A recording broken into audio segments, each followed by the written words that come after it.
యేసుక్రీస్తు వారి నామంలో మరొకసారి ఈ మధ్యాహ్నకాల సమయంలో మీ బల చుట్టూ మొక్కలు చేరవాటు వచ్చిన దాన్ని బట్టి ముచ్చటిస్తున్నాయి. చిన్న బలహీనతలు అందుబాటు తొందరపాటు తొట్టుబాటు కలిగిన వాళ్ళు మా బలహీనతలను మీ వాక్యం అర్థంలో మాకు చూపించు. సరి చేసుకున్నటువంటి వారిని చక్క చేసుకున్నటువంటి వారిని యోగ్యమైన విధానంలో ప్రభుత్వంలో పాలన పొందడం ద్వారా మిమ్మల్ని ఆరాధించే అనుభవం మీరు మమ్మల్ని ఈ సమయాన్ని మీరు మాకు ఆశీర్వాదంగా మీరు నాతో మాతో మీరు మాట్లాడారు. అక్కడ యేసు తప్ప మరి ఎవరిని వారు కనపడలేదు. ఇక్కడ మేము మిమ్మల్ని తప్ప వేరెవరిని కూడా చూడుకుందాం కాక, మీ స్వరం తప్ప మరి ఏ స్వరము కూడా కనుకుందాం కాక. మీరు కృపను గ్రహించమని, మీ దగ్గర ఏర్పాట్లు ఉంచమని, మీ నమ్మకత్వాన్ని మీరు రుజుపరచమని, మీకే వందనములు స్తోత్రములు చెల్లించుకోవచ్చు. సమస్త మహిమ ఘనత ప్రభావం మీకు ఆరోపిస్తుంది. యేసు పరిశుద్ధ నామములో స్తుతించి ప్రార్థించి అడిగి వేడుకుంటున్నాము తండ్రి, ఆమేన్. తీసుకుని వాళ్ళు చదవండి. కీర్తన గ్రంథం 127వ అధ్యాయము 3వ వచనం. కుమారులు యెహోవాను గ్రహించు స్వాస్థ్యం, గర్భఫలము ఆయన ఇచ్చు బహుమానమే. కుమారులు లేక బిడ్డలు యెహోవాను గ్రహించు స్వాస్థ్యం. కుమారుడు లేక కుమార్తె ఈ లోకంలోనికి రావాలి అంటే ముందు ఏముండాలి చెప్పండి? గర్భఫలం ఉండాలి. అందుకే గర్భఫలము ఆయన ఇచ్చు బహుమానం. ఇప్పుడు ఎవరైనా ఇంటికి వెళ్ళామనుకోనండి,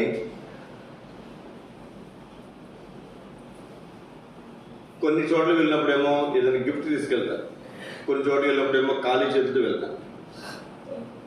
కొన్ని చోట్ల ఖాళీ చేతులతో వెళ్ళినందుకు అయ్యో తీసుకెళ్తే బాగుంది అనిపిస్తుంది. కొన్ని స్థలాల్లో మనం ఖాళీ చేతులతో వెళ్ళినా మనకు పెద్ద అనిపించదు. రక్త సంబంధులు, ముఖ్య బంధువులు, ముఖ్య స్నేహితులు వాళ్ళ ఇంటికి ఏదో ఏం చేస్తాను చెప్పండి, ఏదైనా తీసుకుని వెళ్తాం, ఏదైనా బహుమానం గిఫ్ట్ తీసుకుని వెళ్తాం. అలాగే దూరపు స్నేహితులు, దూరపు చుట్టాలకు అయితే తీసుకెళ్ళచ్చు, తీసుకెళ్ళకపోవచ్చు. అలాగే దేవుడు కూడా గర్భఫలాన్ని ఎలా ఇస్తాడంటే బహుమానముగా ఇస్తాడు. ఎవరికి బహుమానం ఇస్తాం? మనం బాగా కావాల్సినటువంటి వారికి, బాగా ఇష్టమైనటువంటి వారికి మాత్రమే మనం ఏమి ఇస్తాం చెప్పండి?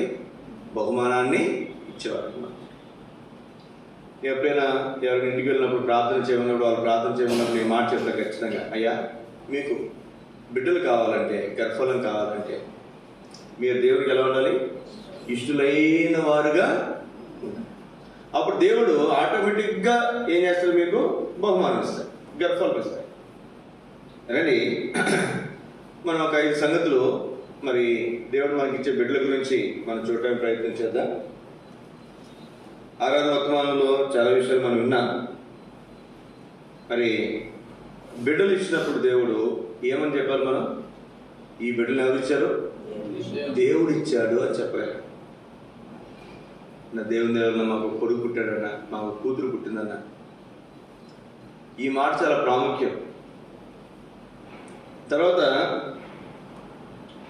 దేవుడు మనకి ఇచ్చినటువంటి బిడ్డలను ఎవరి కోసం పెంచాలంట? అందరూ బాగా చెప్పారు. కానీ ఎవరి కోసం పెంచుతున్నారు? మీరు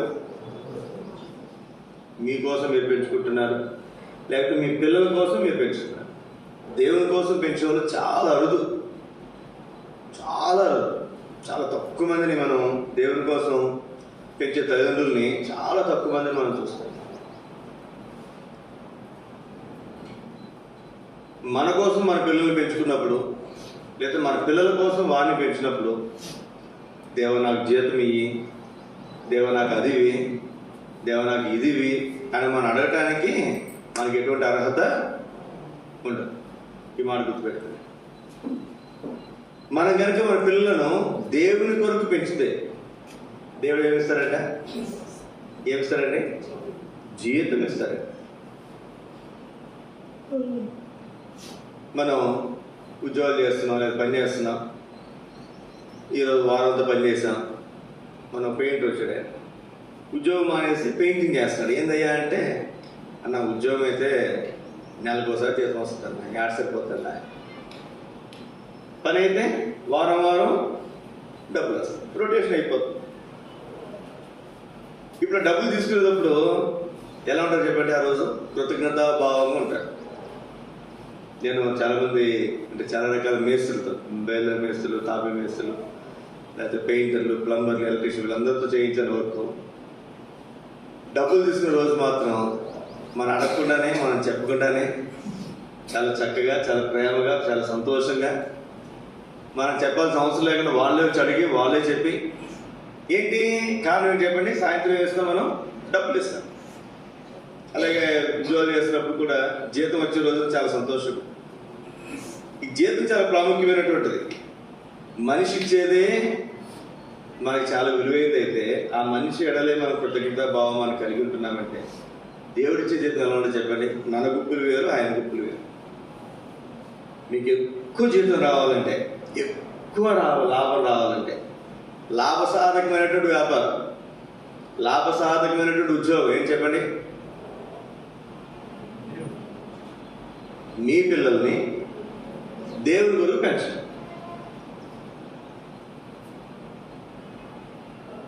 ఉద్యోగం వేరు, లాభసాధకమైనటువంటి ఉద్యోగం వేరు. మీరు ఏం చేయాల్సిన అవసరం లేదు. 2 బిడ్డలను కానీ దేవుని దగ్గర నుంచి పొంది ఆ బిడ్డలిద్దరిని దేవుని కొరకు పెంచితే మిమ్మల్ని కూర్చోబెట్టి పోషించే బాధ్యత దేవుని. ధైర్యంగా మాట చెప్తాను. దాన్ని కొంచెం ముందుకు వెళ్తే మరి 6వ వచనంలో మనం ఇంటికి వచ్చారు. దేవుడు మనకు బిడ్డలు ఇచ్చినప్పుడు హన్న అలాగే దేవుని కొరకు అర్పించబడుతున్నటువంటి సమయాలు వారు కూడా దేవుని ఆరాధించే అనుభవం ఉన్నారు. ఆరాధించడం చాలా ప్రాముఖ్యం. యేసుక్రీస్తు తీసుకుని వచ్చినప్పుడు కూడా తల్లిదండ్రులు ఏం చేశారంటే దేవునికి అక్కడ అర్పించాల్సిన వస్తువులు తీసుకుని వచ్చారంట. సుమియోను తర్వాత అన్నానే ప్రవక్తకి కూడా దేవుని కొనియాడారు, స్తుతించారు. ఇక్కడ స్తుతించడం చాలా అవసరం. ఒక ప్రశ్న అడుగుతాను మీకు మధ్యాహ్న కాల సమయంలో. ఇప్పుడు మీకు బిడ్డలు పుట్టారు, వాళ్ళు పెద్దవాళ్ళు అయ్యారు. కొన్నిసార్లు మనం చూస్తాం, నా అంత ఏడండి వాడు ఇంకేం చెప్తాం వాడికి అంటారు. కొంతమంది అయితే మనల్ని మించి కూడా పోతారు కదండి. ఇప్పుడు వారిని బట్టి నువ్వు దేవుని స్తుతించగలుగుతున్నావా? ఒక ప్రశ్న. రేపు దేవుడు నా బిడ్డలు ఇచ్చాడు, మీరు చక్కగా సరైన మార్గం నడిస్తే మన దేవుని ఏం చేస్తాం చెప్పండి? స్తుతిస్తాం. సరైన మార్గం వారు లేకపోతే, సరైన మార్గం వారు నడవకపోతే, సరైన మార్గం వారిని మనం పెంచలేకపోతే దేవుడు స్తుతించగలమా? స్తుతించ. కానీ మధ్యాహ్న కాల సమయంలో ఒక మాట మన హృదయాన్ని అడుగుతాం, మన మనసును అడుగుతాం. అసలు మనం దేవుని స్తుతించగలుగుతున్నామా? దేవుడు మనకి ఇచ్చిన బిడ్డలను బట్టి. ఎంతోమంది తల్లిదండ్రులు మనం చూస్తాం, వీడు చెడపుట్టాడు, ఈమె చెడపుట్టింది అనేటువంటి తల్లిదండ్రులు ఈ రోజుల్లో ఎక్కువైపోతున్నారు. ఈ మధ్యన ఒక సంగతి నేను ఒక కార్టూన్ చూశాను. పాత కాలంలో గుడికి వెళ్ళే స్త్రీలు ఎక్కువ మంది ఉన్నారంట. ఇప్పుడు గుడికి వెళ్తున్నటువంటి వాళ్ళు ఎక్కువ మంది ఎవరు ఉంటారంటే పురుషులు ఎక్కువ మంది ఉంటారంట. మారిపోతున్నాయి సంగతులు మారిపోతున్నాయి. కానీ మధ్యాహ్న కాల సమయంలో దేవుని బిడ్డలంగా దేవుని మందిరంగా మనం వస్తున్నాం, మంచిదే. బిడ్డలను బట్టి దేవుని ఎల్లప్పుడూ మనం స్తుతించగలుగుతున్నామా? స్తుతించే అనుభవం మనం ఉండగలుగుతున్నామా? అట్లా మన బిడ్డలను మనం పెంచగలుగుతున్నామా? ఇది ప్రశ్న. రండి ముందుకు వెళ్దాం. మన అంశంలోకి వద్దాం. దేవుడు మనకు బిడ్డలు ఇచ్చినప్పుడు వారి విషయం మనం ఎలా ఉండాలి? ఇది చాలా ప్రాముఖ్యం. కొంతమంది జీవితంలో చూశాను, దేవుని అడగకుండానే దేవుడు వారికి బిడ్డలు ఇచ్చాడు. కొంతమందికి అడగ్గా ప్రయాసపడగా, ప్రాకులాడగా, దేవుని దగ్గర మొరపెట్టగా, అప్పుడు దేవుడు వారికి బిడ్డలను ఇచ్చాడు. అడగకుండా ఇచ్చినటువంటి బిడ్డల విషయమై చాలామంది తల్లిదండ్రులు అంత పెద్ద గ్రహింపు కలిగి ఉండరు. కానీ అడిగి అప్పుడు దేవుని దగ్గర పొందితే వారి విషయమై ఇంకొంచెం ఎక్కువైనటువంటి శ్రద్ధ ఆ తల్లిదండ్రులు తీసుకోవడం అనేది మనం ఖచ్చితంగా చూడగలం. ఈ చూసే విధానంలో కూడా, శ్రద్ధ పెట్టే విషయంలో కూడా శ్రద్ధ పెట్టే తల్లిదండ్రులు ఉన్నారు, గారాబం చేసి చెడగొట్టే తల్లిదండ్రులు కూడా లేకపోలేదు. మరి బిడ్డలు మనం ఎట్లా పెంచాలి? ఇది చాలా ప్రాముఖ్యం. రండి దేవుని వాక్యంలో న్యాయాధిపతుల గ్రంథము 13వ అధ్యాయం. సంసోను గురించి మనకు బాగా పరిచయం. చదవండి 2వ వచనం నుండి. న్యాయాధిపతుల గ్రంథం 11వ అధ్యాయము 2వ వచనం నుండి. మీ బైబిల్ లేదంటే నేను చదువుతున్నాను. ఆ కాలమున దాను వంశస్థుడును జొర్యా పట్టణస్థుడునైన మనోహన్ ఒకడు ఉండెను. అతని భార్య గొడ్రాలై కాన్పులేకుండాను. యెహోవా దూత ఆ స్త్రీకి ప్రత్యక్షమై, ఇదిగో నీవు గొడ్రాలు, నీకు కాన్పు లేకపోయాను, అయితే నీవు గర్భవతివై కుమారుని కందువు, కాబట్టి నీవు జాగ్రత్తగా ఉండి ఏం చేయాలంట? ఎవరు జాగ్రత్త ఉండాలి? ఎవరండి? మీకు తెలుసో తెలియదో అంటే అందరూ తల్లిలో అనుకోండి, కానీ మీకు అంత తెలియదులేండి. నేను చెప్తున్నాను చూడండి. 3 నెలలు మగపిల్లవాడికైతే, ఆడపిల్లకైతే ఎన్ని రోజులు భర్తీ చేయాలండి తల్లి? మగపిల్లవాడికైతే 3 నెలలు భర్తీ చేయాలి, ఆడపిల్లకైతే 6 నెలలు భర్తీ చేయాలి. మేము చెప్తున్నామండి, మీరు చెప్పట్లేదు. 3 నెలల వరకు గుడ్డు తినకూడదు, లేకపోతే వేరే సంగతులు చాలా ఉంటాయి. తల్లి కనుక కూల్డ్రింక్ తాగిన అనుకోండి, తుమ్ములు ఎవరికి వస్తాయి? నేను కింద పెయింట్ వేస్తుంటే వాళ్ళకే పెట్టినారు కదా, పెయింట్ వేస్తాను. అతను మేస్త్రి చెప్తున్నాడు, మాస్టర్ గారు ఇది జాగ్రత్తగా అయిపోతే పట్టించేస్తుందండి. దొంగను పట్టుకున్నట్టుగా ఏం చేస్తుందంటే సరిగ్గా పెయింట్ వేయకపోతే అక్కడక్కడ సార్లు కనబడతాయి. అక్కడ కింద చూడండి, కింద ఫ్లోరింగ్ చూసేలేదు, బయట ఫ్లోరింగ్ సగం ఒకసారి చేసాం, సగం ఒకసారి చేసాం, ఈ భాగం 4 ముక్కలుగా చేసాం. అంత ఒక రోజు చేసాం. ఇది 9 నుంచి 11 వరకు చేసాం, ఇది 11 నుంచి 1 గంట వరకు చేసాం, ఇది 2 నుంచి 4 వరకు, అది 4 నుంచి 5 వరకు, 6 వరకు చేసాం. కానీ 2-3 నెలల తర్వాత చూస్తే 4 ముక్కలు వచ్చేది, పగులు వచ్చేసింది మధ్యలో. ఏది ఒక అరగంట గంట గ్యాప్ వస్తుంది, ఏమొచ్చి చెప్పండి, పగులు వచ్చేసి. అలాగే చంటిపెట్టు తల్లి ఏమైనా తిందనుకోనండి, కూతురు లేకపోతే కోరిక ఏం చేస్తారు చెప్పండి, పట్టించేస్తారు. వాళ్ళు కూర్చున్న బాత్రూంలో లేకపోతే టాయిలెట్లో వాసన ఊరికి వచ్చేస్తారు కదండి. అందుకే చాలా జాగ్రత్త ఉంటారు తల్లిదండ్రులు. ఇక్కడ మనం చూస్తే ఎవరి ముందు జాగ్రత్త ఉండాలంట? ఎవరు చెప్తున్నాడు? తల్లికి, తల్లిదండ్రులకి మాట గుర్తుపెట్టుకునండి. పిల్లల మీద కన్నాం పెంచమంటే కాదు, పిల్లలను పెంచే విషయంలో మనం జాగ్రత్తగా ఉండాలి. తండ్రికి సిగరెట్ తాగి అలవాటుంది అనుకోండి, సిగరెట్ ప్యాడ్ తీసుకురామంటే సిగరెట్ ప్యాడ్ తీసుకొస్తున్నాడు, ఈయన తాగేసి పడేస్తాడు. ఈయనకి తెలియకుండానే కొడుకు ఏం చేస్తాడు, నా పడేసిన మొక్కలో ఏం చేస్తాడు, వాడు మొత్తం మొదలు పెడతాడు. మనం తప్పులు చేస్తూ వాడు తప్పులు చేయకుండానంటే ఎట్లా? మనం బైబిల్ చదువుకున్న వాడు బైబిల్ చదవాలంటే ఎట్లా? మనం ప్రార్థన చేసుకోవాలి వాడు ప్రార్థన చేసుకోవాలంటే ఎట్లా? రండి, ఇక్కడ దేవుడు ఏమంటాడు? ఇక్కడ 11వ అధ్యాయం 3వ వచనం 4వ వచనం, కాబట్టి నీవు జాగ్రత్తగా ఉండి ద్రాక్ష రసమున కానీ మద్యమున కానీ త్రాగకుండము, అపవిత్రమైన దేనినైనా తినకుండము. నీవు గర్భవతి కుమారుని కందు, అతని తల మీద మంగళకత్తి వేయకూడదు, మంగళకత్తి చేయకూడదు, అవి వేయకూడదు. ఆ బిడ్డ గర్భం పుట్టినది మొదలుకొని దేవునికి నాజీరు చేయబడిన వాడై ఫిలిష్తీయుల చేతుల నుండి ఇశ్రాయేలును రక్షింప మొదలుపెట్టునని ఆమెతో. కొడుకుకి పెట్టినటువంటి షరతుల కంటే కూడా తల్లికి పెట్టినటువంటి షరతులు ఎక్కువ కనపడుతున్నారు. కొడుకు ఏంటంటే క్షవరం చేయకూడదు అంతే, వెంట్రుకలు. తల్లికి మాత్రం ద్రాక్షరసం తాగకూడదు, మద్యం తాగకూడదు. మూడోది ఏం చెప్పండి? ద్రాక్షరసం వేరు, మద్యం వేరు. ద్రాక్షరసం మనుషుల్ని ఉల్లాసపరిచే సంగతులు చాలా ఉంటాయి, మత్తును కలిగించే సంగతులు చాలా ఉంటాయి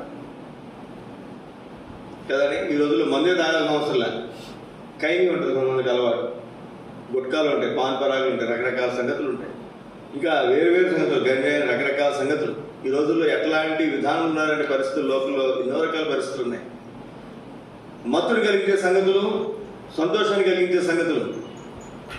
మనకు సంతోషంగా ఉంటుంది కదా అనుకుంటే పిల్లలకి, మన సంతోషాన్ని మనం వెతుక్కుంటే వాళ్ళ సంతోషాన్ని వాళ్ళు వెతుక్కుంటారు. ఇంకేముంది ఇక్కడ? మూడవది, అపవిత్రమైనది ఏదైనాను ముట్టకూడదు. అపవిత్రమైనటువంటిది ఏది ముట్టుకోకూడదు.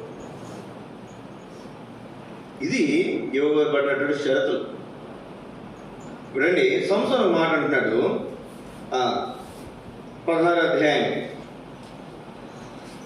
అధ్యాయము 16వ వచనం. మాటల చేత అతన్ని బాధించి తొందర పెట్టుచున్నందున అతడు ప్రాణము విసికి చావబోలేదు. అప్పుడు అతడు తన అభిప్రాయం అంతా ఆమెకు తెలియజేసి, నేను నా తల్లి గర్భం నుండి పుట్టినది మొదలుకొని దేవునికి నాజీరు చేయబడిన వాడినై ఉన్నాను. నా తల మీదకి మంగళకత్తి రాలేదు. మొట్టమొదటి షరతు, నా తల మీద మంగళకత్తి ఇప్పుడుకి రాలా. నా క్షౌరము చేసినట్లా నా బలము నాలో నుంచి తొలగిపోయి ఇతర మనుషుల వలె అవుతుందని అనుకోవాలి. అతను తన అభిప్రాయం చాలండి. ఇతను పెట్టిన షరతు ఏం చెప్పండి? ఒక్కటే షరతు, తల మీద ఏం చేయకూడదు?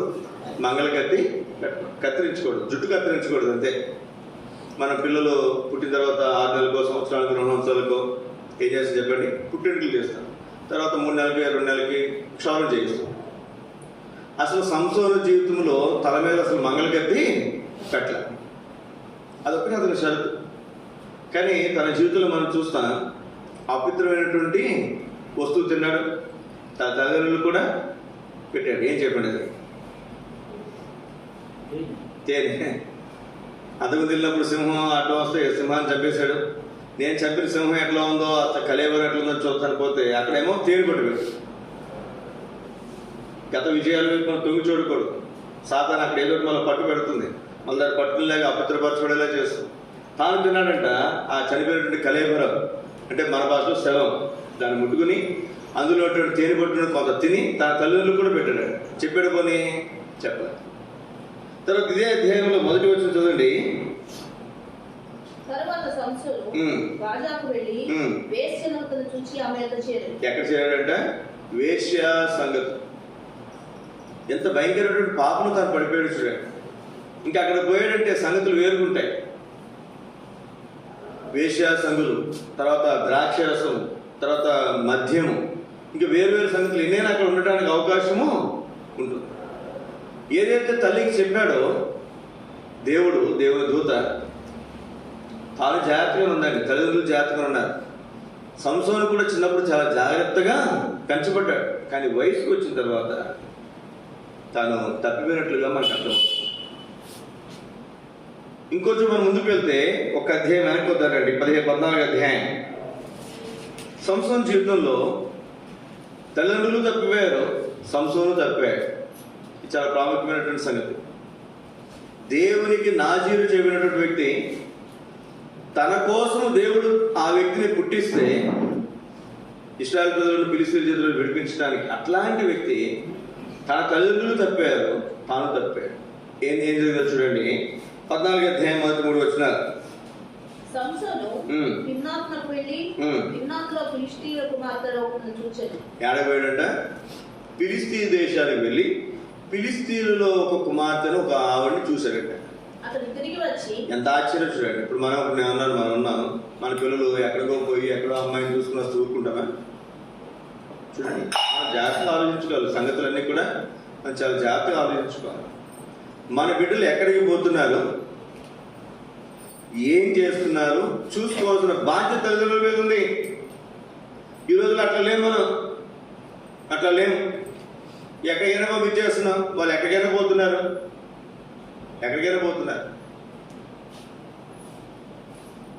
ఏమైనా చేస్తున్నారు, ఏం చేస్తారో తెలియట్లేదు, ఎందుకు చేస్తారో తెలియట్లేదు. కూర్చో.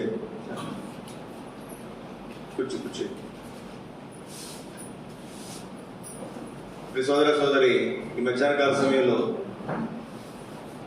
కింద తీస్తారు, మరి 2 గుర్తులు చేస్తారా? ఈ మధ్యాహ్న కాల సమయంలో మనం గమనించాల్సినటువంటి ప్రాముఖ్యమైనటువంటి సంగతి, సంసోను ఎక్కడికో పోయి తన ఇష్టానుసారంగా తాను జీవిస్తున్నప్పుడు తల్లిదండ్రులు గమనించాలి లేదా? అమ్మ ఒక నిమిషం కూర్చోవస్తుంది, మీరు వినండి నా మాట. కూర్చోండి. ఇక్కడ గుర్తులు ఇక్కడ మనం గమనించాల్సినటువంటి ప్రాముఖ్యమైనటువంటి సంగతి, తల్లిదండ్రులుగా వాళ్ళు నాజీలు చేయబడినటువంటి వ్యక్తి అతన్ని పెంచడం మాత్రమే కాదు, యవనస్తులైన తర్వాత కూడా తన విషయమైనటువంటి బాధ్యత వారు వహించాలి. ఈరోజు అట్లా లేదు. దైవ సేవకులుగా మేము మా పిల్లల విషయమై, విశ్వాసులుగా మీరు మీ పిల్లల విషయమై, వారు చిన్నప్పటి మనం బాగానే పెంచుతున్నాం. కానీ 5వ తరగతి వరకు 10వ తరగతి వరకు బాగానే ఉన్నారు, కానీ ఇంటర్మీడియట్కి వచ్చిన తర్వాత లేదా ఇంజనీరింగ్ వచ్చిన తర్వాత పై చదువులకు వచ్చిన తర్వాత వాళ్ళు యవనస్తులు అయిన తర్వాత వారు మనకు దొరకట్లేదు. నిజమే, అందులో అనుమానం లేదు. మనం రమ్మన్న వాళ్ళు రావట్లేదు. అయితే వారు ఏం చేస్తున్నారు, వారు ఎక్కడ ఉంటున్నారు, ఎక్కడికి వెళ్తున్నారు, ఏం చూస్తున్నారు, ఏం చేస్తున్నారు తెలుసుకోవాల్సిన బాధ్యత తల్లిదండ్రులుగా నీది, నాది. ఆడపిల్లని ఒక్కదాన్ని మనం పంపించకూడదు. పంపిస్తే ఏమైందండి? ఏమైంది? యాకోబుకు ఎంతమంది కొడుకులు? 12 మంది. ఎంతమంది కూతుర్లు? ఒక్కటే. ఏం చేస్తుందంటే అమ్మగారు, ఇక్కడేమో అయ్యగారు చూడడానికి పోయాడు. చూసి ఎక్కడ పోయాడు? పిలిచి చేశాడు. పోయి ఎవరు చూశాడంటే ఒక స్త్రీని చూసి వచ్చాడు. అక్కడేమో అమ్మగారు పోయింది. ఎవరు అమ్మగారు? పేరు ఏక దేనక్క. దేనక్క పోయి ఏం చేసిందంట? ఈ దేశం ఎట్లుందో చూద్దామని పోయిందంట. అవసరమా? ఏమండి, ఆడకేడికి పోయి చూడాల్సిన అవసరం ఉందా? లేకపోతే పెళ్ళైన తర్వాత మూడు తీసుకుని వెళ్దా, లేదా పెళ్ళైన తర్వాత భార్య తీసుకుని వెళ్దా? అప్పుడేది చూడకూడదా? జ్ఞాపకం పెట్టుకో ప్రియ సోదర సోదరి, ఎక్కడికి వెళ్తున్నారు, ఎలా వెళ్తున్నారు, ఏ విధంగా వెళ్తున్నారు, ఎందుకు వెళ్తున్నారో మనం తెలుసుకోవాలి. నేను చదువుకున్నా, ఇంటర్మీడియట్ చదువుకున్నా, ఇంజనీరింగ్ చదువుకున్నా. ఎక్కడికి వెళ్తారు, ఏం చేస్తారు, ఏ విధంగా చేస్తారు అనే సంగతులు చాలా కొన్ని విషయాలు మనకు ఐడియా ఉంటాయి కదండి. ఇప్పుడు జనరేషన్ బట్టి మనకు కొంత గ్రహింపు ఉంటుంది. కానీ మనం జాగ్రత్త గమనించుకోవాలి. ఎంతవరకు అవసరం అంతవరకు పంపించాలి. అలాగే కూర్చుని బిగబట్టుని కూర్చోవాల్సిన అవసరం లేదు. వాళ్ళని బిగబట్టేసిన ఇబ్బందే. మా నాన్నగారు నన్ను బాగా బిగబట్టేశారు. ఎంతవరకు అంటే 4 గదులు, 4 పోర్షన్లు ఉంటాయి. ఇటు కొట్టుగా ఎదురుగది ఉంటుంది, ఇటు ఆ చివరికి ఎదురుగది ఉంటుంది. 4 పోర్షన్లు. మా తాతలు అక్కడ ఉంటారు, మా నాన్న పెద్ద కొడుకు ఈ పక్కన ఉన్నారు. ఆ చివరి గదిలోనేమో టీవీ ఉంది, ఈ చివరి గదిలో పెట్టేవారు. నా చిన్నప్పుడు ఇంటర్మీడియట్ ఫస్ట్ ఇయర్ వరకు నా లైఫ్ మొత్తంలో ఒక 4-5 గంటలు టీవీ చూస్తుంటాను నేను. ఎన్ని గంటలు? ఇంటర్మీడియట్ ఫస్ట్ ఇయర్ వరకు 4-5 గంటలు అంతే, లేదా 10 గంటలు, అంతమించి అసలు టీవీ చూడలేదు. టీవీ అంటే అప్పటి నుంచి పిచ్చి. ఎంతవరకు అంటే ఎవరిని ఇంటికి వెళ్తే, బంధువులు ఇంటికి వెళ్తే వాళ్ళందరూ అక్కడ ఇంట్లో పడుకుంటే నేను హాల్లో పడుకునేవాడిని. 2 వరకు, 3 వరకు, 4 వరకు, 5-5:30 వరకు టీవీ చూసేవాడు. 5:30 ఎందుకు పడుకున్నామని చెప్పండి? వాళ్ళు లేస్తారు కాబట్టి ఇంట్లో. ఆ పిచ్చి ఎంతవరకు వచ్చిందంటే ఇంటర్మీడియట్లో నేను కాలేజీ మరి హాస్టల్ చదువు కోసం నేను ఏలూరు వచ్చినప్పుడు రోజుకి 3 సినిమాలు, 4 సినిమాలు కూడా చూసేవాడు. మనం టైప్ చేస్తే అది చాలా ప్రమాదం. అలాగే పూర్తిగా వదిలేసినా ప్రమాదం. ఎక్కడికి వెళ్తారు, ఏం చేస్తారు, సమస్తం మనం గ్రహించుకోవాలి, చూసుకోవాలి. ఇది మన బాధ్యత తల్లిదండ్రులుగా. దీనా పోయింది, ఏం చేసి చెప్పండి? ఏం చేపట్టది? చెరపబడింది. తాను చెరపబడింది. తన జీవితం ఏమైపోయిందో బైబిల్ ఉంది, ఎక్కడ రాయబడలా. నేను ఉందా బైబిల్ ఎక్కడ? తన చరిత్ర ఉందా? అసలు ఆమెకు పెళ్ళి అయిందా లేదో కూడా బైబిల్ ఎక్కడ కూడా తన గురించి నాకు తెలిసి ఎక్కడ కూడా రాయబడదు. తర్వాత తన అన్నలిద్దరిని నరహంతులు చేసింది, హంతకులు చేసింది. తన తండ్రి సిగ్గుపడేలా చేసింది. ఇక్కడ సంసారం తప్పు కాదు. పోయాడంట, పోయి ఏం చేసి చెప్పండి?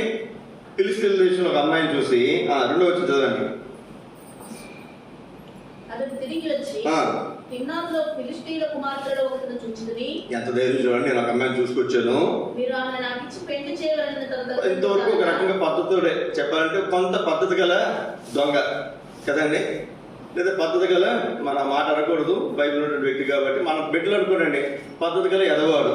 ఎదవే కానీ కొంచెం పద్ధతిగా చేస్తాడు, పనులు చేసేది. అలా అనుకుంటాను.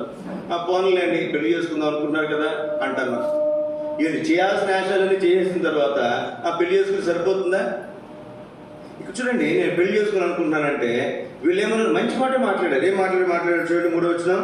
వారు నీ స్వజనుల కుమార్తెలలో గాని నా జనులలోనే గాని స్త్రీ లేదా నీకు ఇక్కడ లేదా?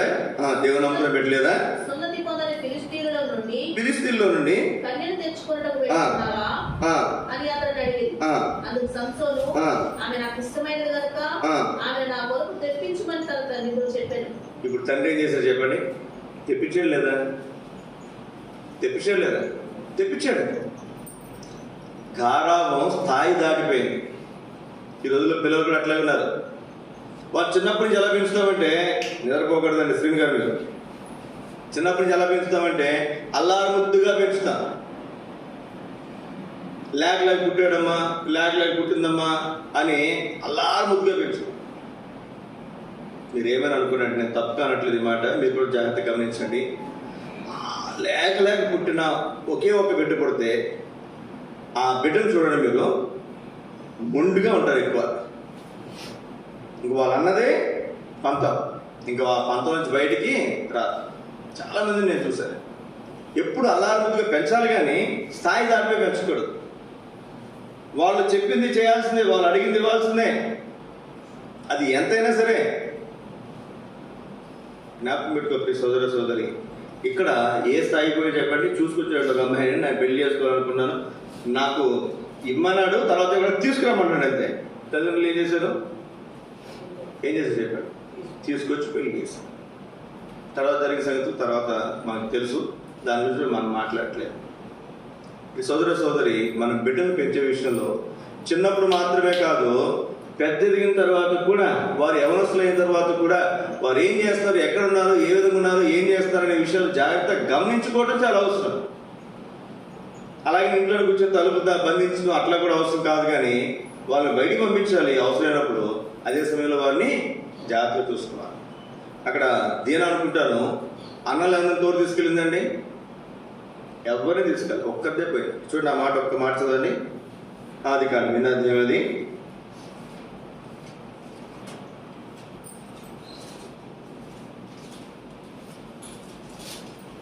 32వ అధ్యాయం 32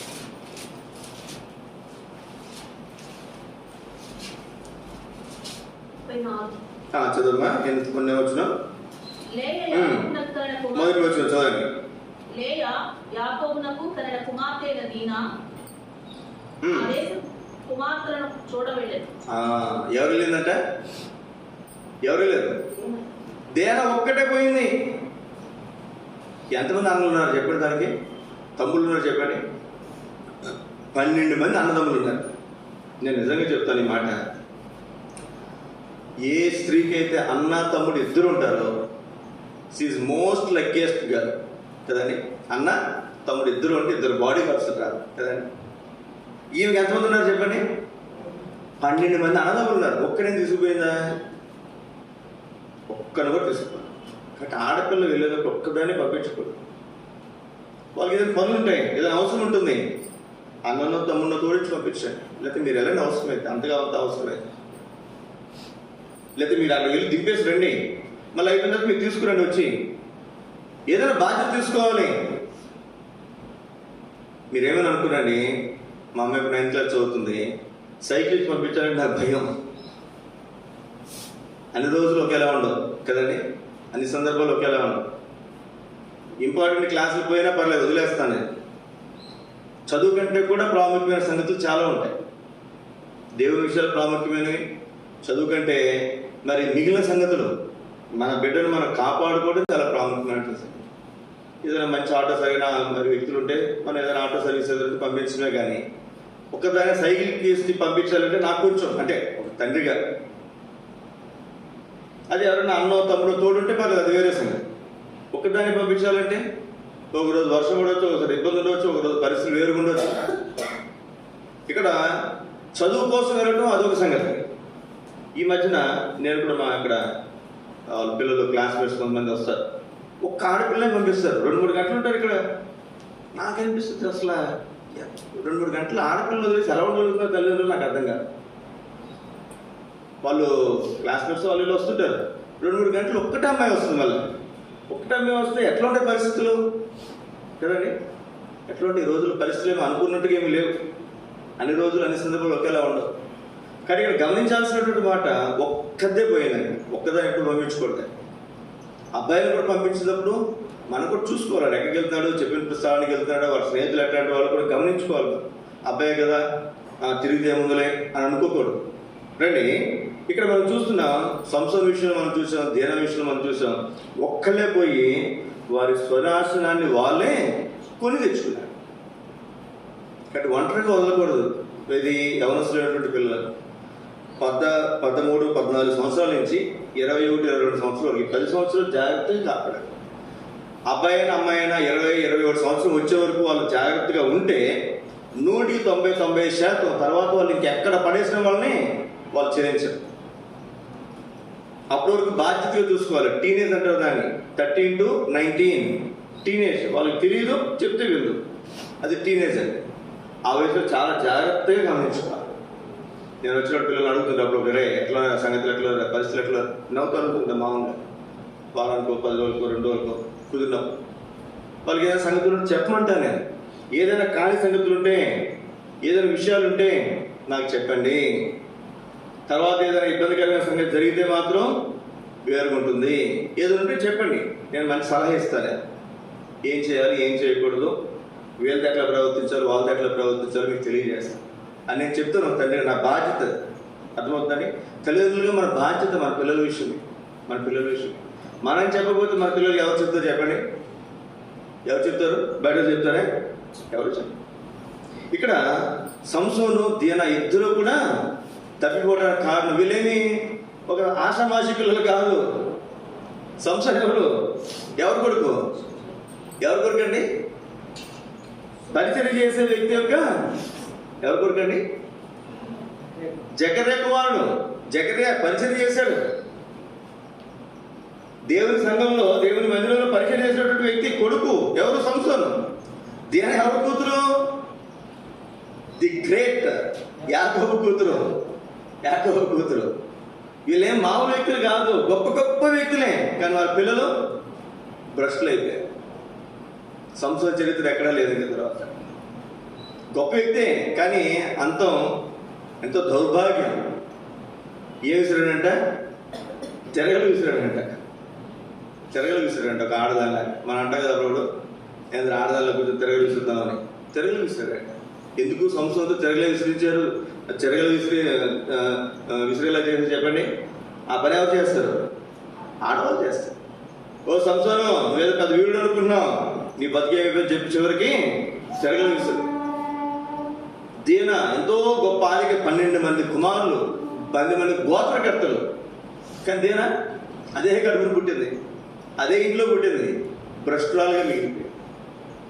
జ్ఞాపకం పెట్టుకున్నాం సోదరి, మన బిడ్డలను పెంచే విషయంలో వారిని జాగ్రత్తగా నడిపించుకుని వారిని ఒక కుటుంబ వ్యవస్థలో నడిపించేంత వరకు బాధ్యత తల్లిదండ్రులుగా మనదే.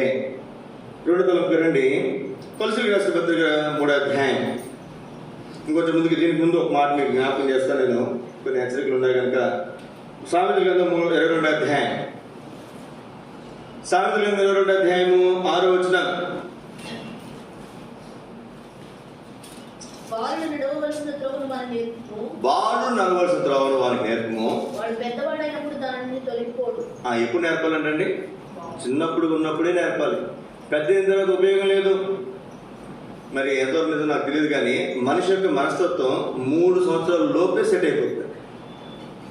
3 సంవత్సరాల లోపే. తర్వాత ఎంత ప్రయత్నం చేసినా కొంచెం మనం మార్చగలం, కానీ ఎక్కువ మనం మార్చలేం. చిన్నప్పుడే, బాగున్నప్పుడే చెట్టు చూడండి, అది వంకరగా పెరుగుతుంది అనుకో, ఒక కర్ర తీసుకొని దాన్ని స్ట్రైట్గా కట్టేసాం అనుకోండి, అది ఎలా ఉంటుందో చెప్పండి? ఎప్పటికీ స్ట్రైట్గా పెరుగుతుంది. స్ట్రైట్గా పెరుగుతుందని ఒకసారి నేను చూసాను. నేను సొరకాయ ఏదో ఒక గుమ్మడిగా ఏదో ఒక విగ్రహం, దేవుళ్ళు ఉంటారు సరే, అట్లాంటి ఒక అచ్చులో దాన్ని వెళ్ళేలా చేశారు. దాని చుట్టూ ఒక అచ్చు పెట్టారు. లోపలికి వచ్చిన తర్వాత సొరకాయ ఎలా వచ్చింది చెప్పిన షేపు, ఏ అచ్చు అయితే పెట్టారో ఆ షేప్లోకి వచ్చేస్తుంది. మనం బాలుడు ఉన్నప్పుడే, పిల్లలు ఉన్నప్పుడే, పెద్ద అయిన తర్వాత మనం ఏం చేయలేము. నెత్తి నోరు కొట్టుకోవడం తప్పితే, ఏడుపులు పెడబొక్కలు పెట్టడం తప్పితే, రాత్రి దిండులు తడుపుకోవడం తప్పితే ఏమీ చేయలేము.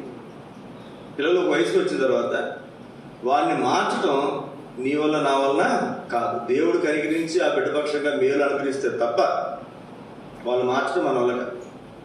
ఇప్పుడు చిన్నప్పటి నుంచే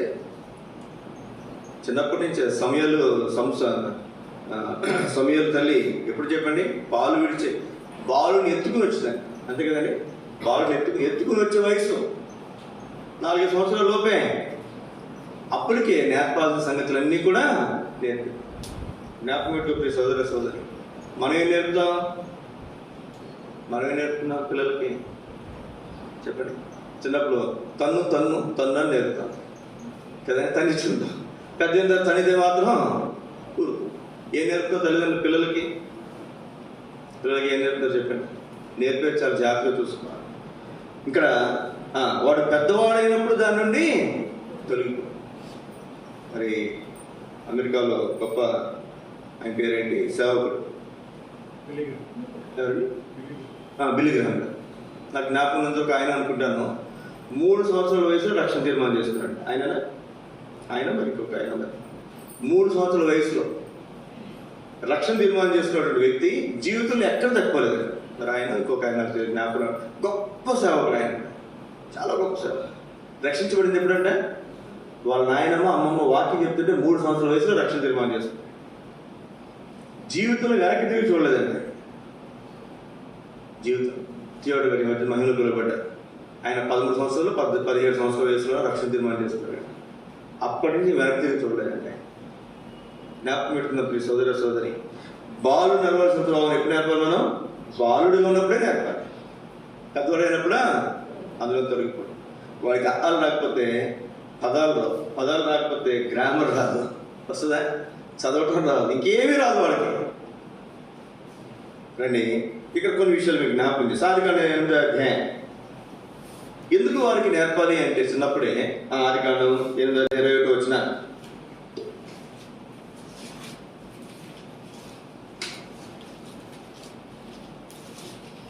అప్పుడు యెహోవా ఇంపైన సువాసన ఆక్రమించి ఇక మీదట నరులను బట్టి భూమిని మరలా శపించెను.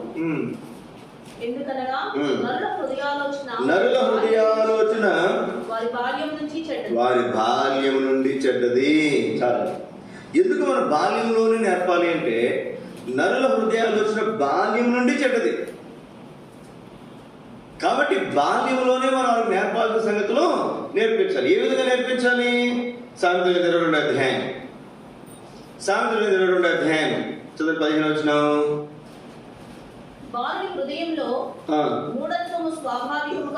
మూఢత్వం మూర్ఖత్వం స్వాభావికంగా వాడికి ఏం చెప్పాల్సిన అవసరంలా, వద్దు అంటే అది చేస్తాడు. అరే నువ్వు చిన్నపిల్లడు అంటారా, వద్దన్న పని చేస్తున్నావు అంటమ్మా. చిన్నపిల్లడు మీరు వద్దని చెప్పండి, అరే అది తీసుకోవద్దురాను పని చేస్తాడు, అదే తీసుకుంటాడు. మూఢత్వం అంటారు దాన్ని.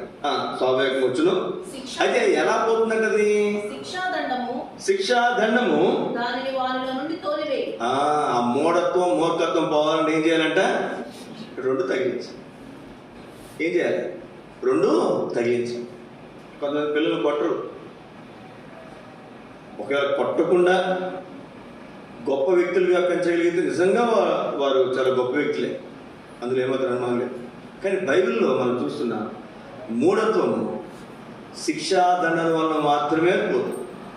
దండించాల్సిందే, కొట్టాల్సిందే. పిల్లలు కొడుతుంటే తల్లిదండ్రులు అత్తమామలో తాతమామలో పరిగెత్తులు వచ్చేస్తారు, చెడగొడతారు పిల్లలు. అమ్మ కొడుతుంటే నాన్న వస్తాడు, నాన్న కొడుతుంటే అమ్మ వస్తాడు. గుర్తుపెట్టి అలా రాకూడదు. ఒక తప్పు జరుగుతున్నప్పుడు తల్లి చూస్తున్నప్పుడు తల్లి దండిస్తున్నప్పుడు తండ్రి పోకూడదు, తండ్రి దండిస్తున్నప్పుడు తల్లి పోకూడదు. వాళ్ళు నేర్చుకుంటారు అక్కడ ఏంటి వాళ్ళు చేసిన తప్పేంటి, ఎందుకు దండించారు అన్న సంగతి నేర్చుకుంటాడు. ఒక దెబ్బ పడితే మళ్ళీ అక్కడికి పోడు. చిన్నప్పుడు మనం దండించాం, అందులో ఆడపిల్లని ఆడపిల్ల కొట్టమంటారా అంటారు. అసలు చిన్నప్పుడు మనం కొట్టకపోతే, స్కూల్లో సార్లు కొట్టకపోతే, సార్లు కొడతారా? మగపిల్లని కొడతారు కానీ ఆడపిల్లని కొట్టరు. అక్కడ ఇంట్లో తల్లిదండ్రులు మనం కొట్టరు, స్కూల్లో టీచర్లు ఆడపిల్లలు అసలు కొట్టరు. వాళ్ళు ఏం చేస్తారు చెప్పండి? మాట వింటారా? 190% ఇళ్ళల్లో మాటలు విన్నది ఎవరు చెప్పండి? మాట విన్నది ఆడపిల్లలే.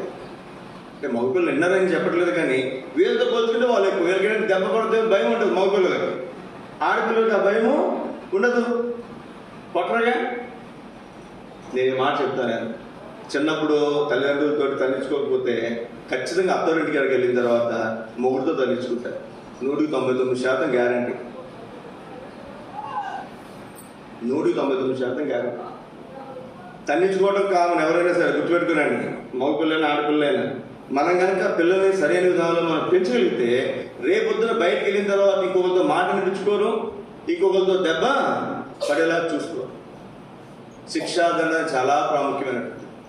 చూడండి ఇక్కడ ఇంకొక మాట మనం చూసి శిక్షాదండ విషయంలో కూడా 19వ అధ్యాయం సామెతల గ్రంథం 18 వచ్చినారు.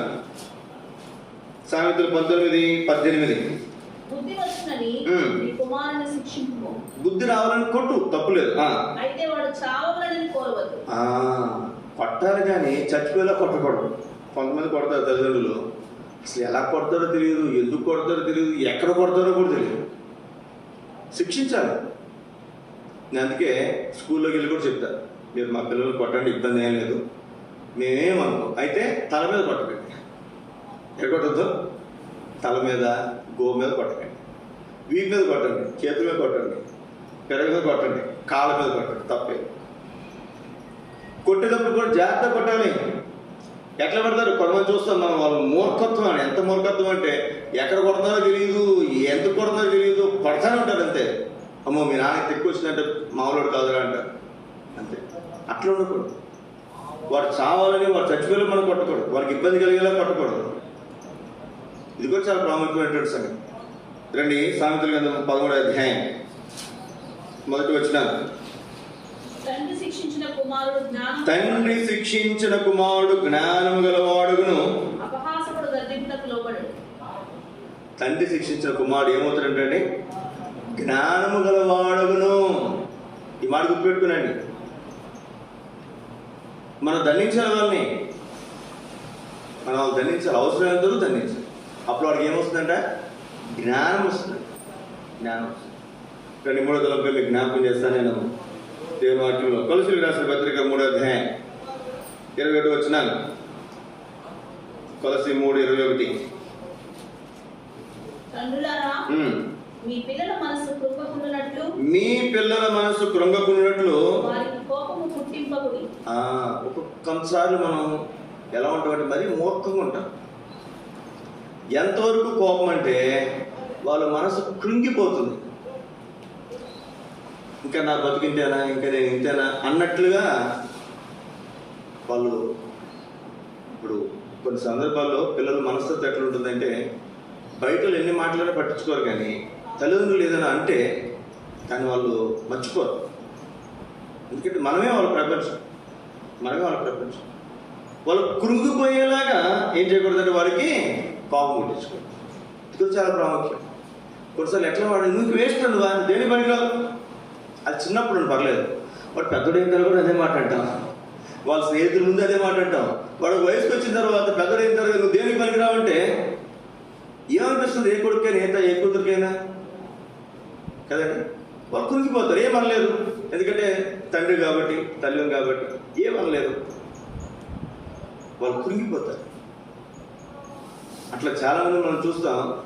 ఇది తల్లిదండ్రులు బలవంతం చేస్తారు, అటు కాలేజీ హాస్టల్స్లో బలవంతం చేస్తారు.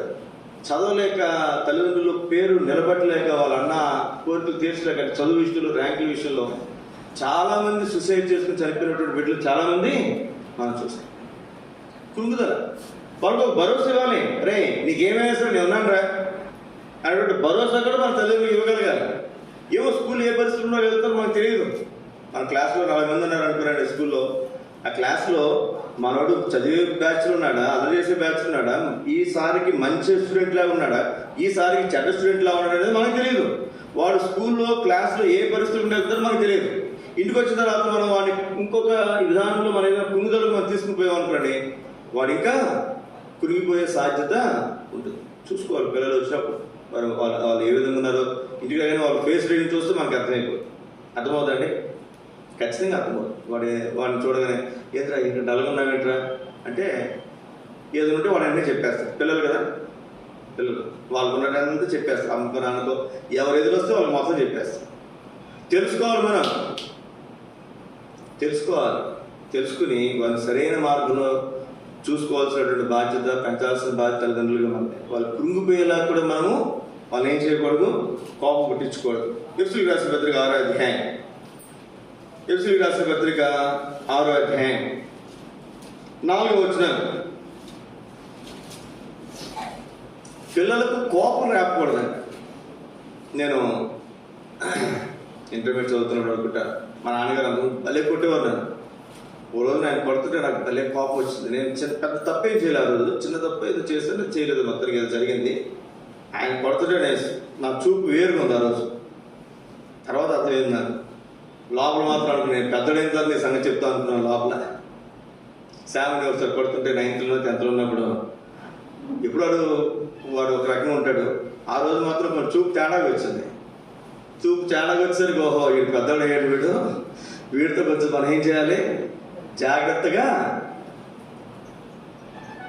కొన్నిసార్లు మనం కొన్ని ఇళ్ళలో చూస్తాం, అంటే అదే అంటాడు వాడు, ఇంకేముంది గురువేమని చెప్పండి నీకు అంటాడు మాట.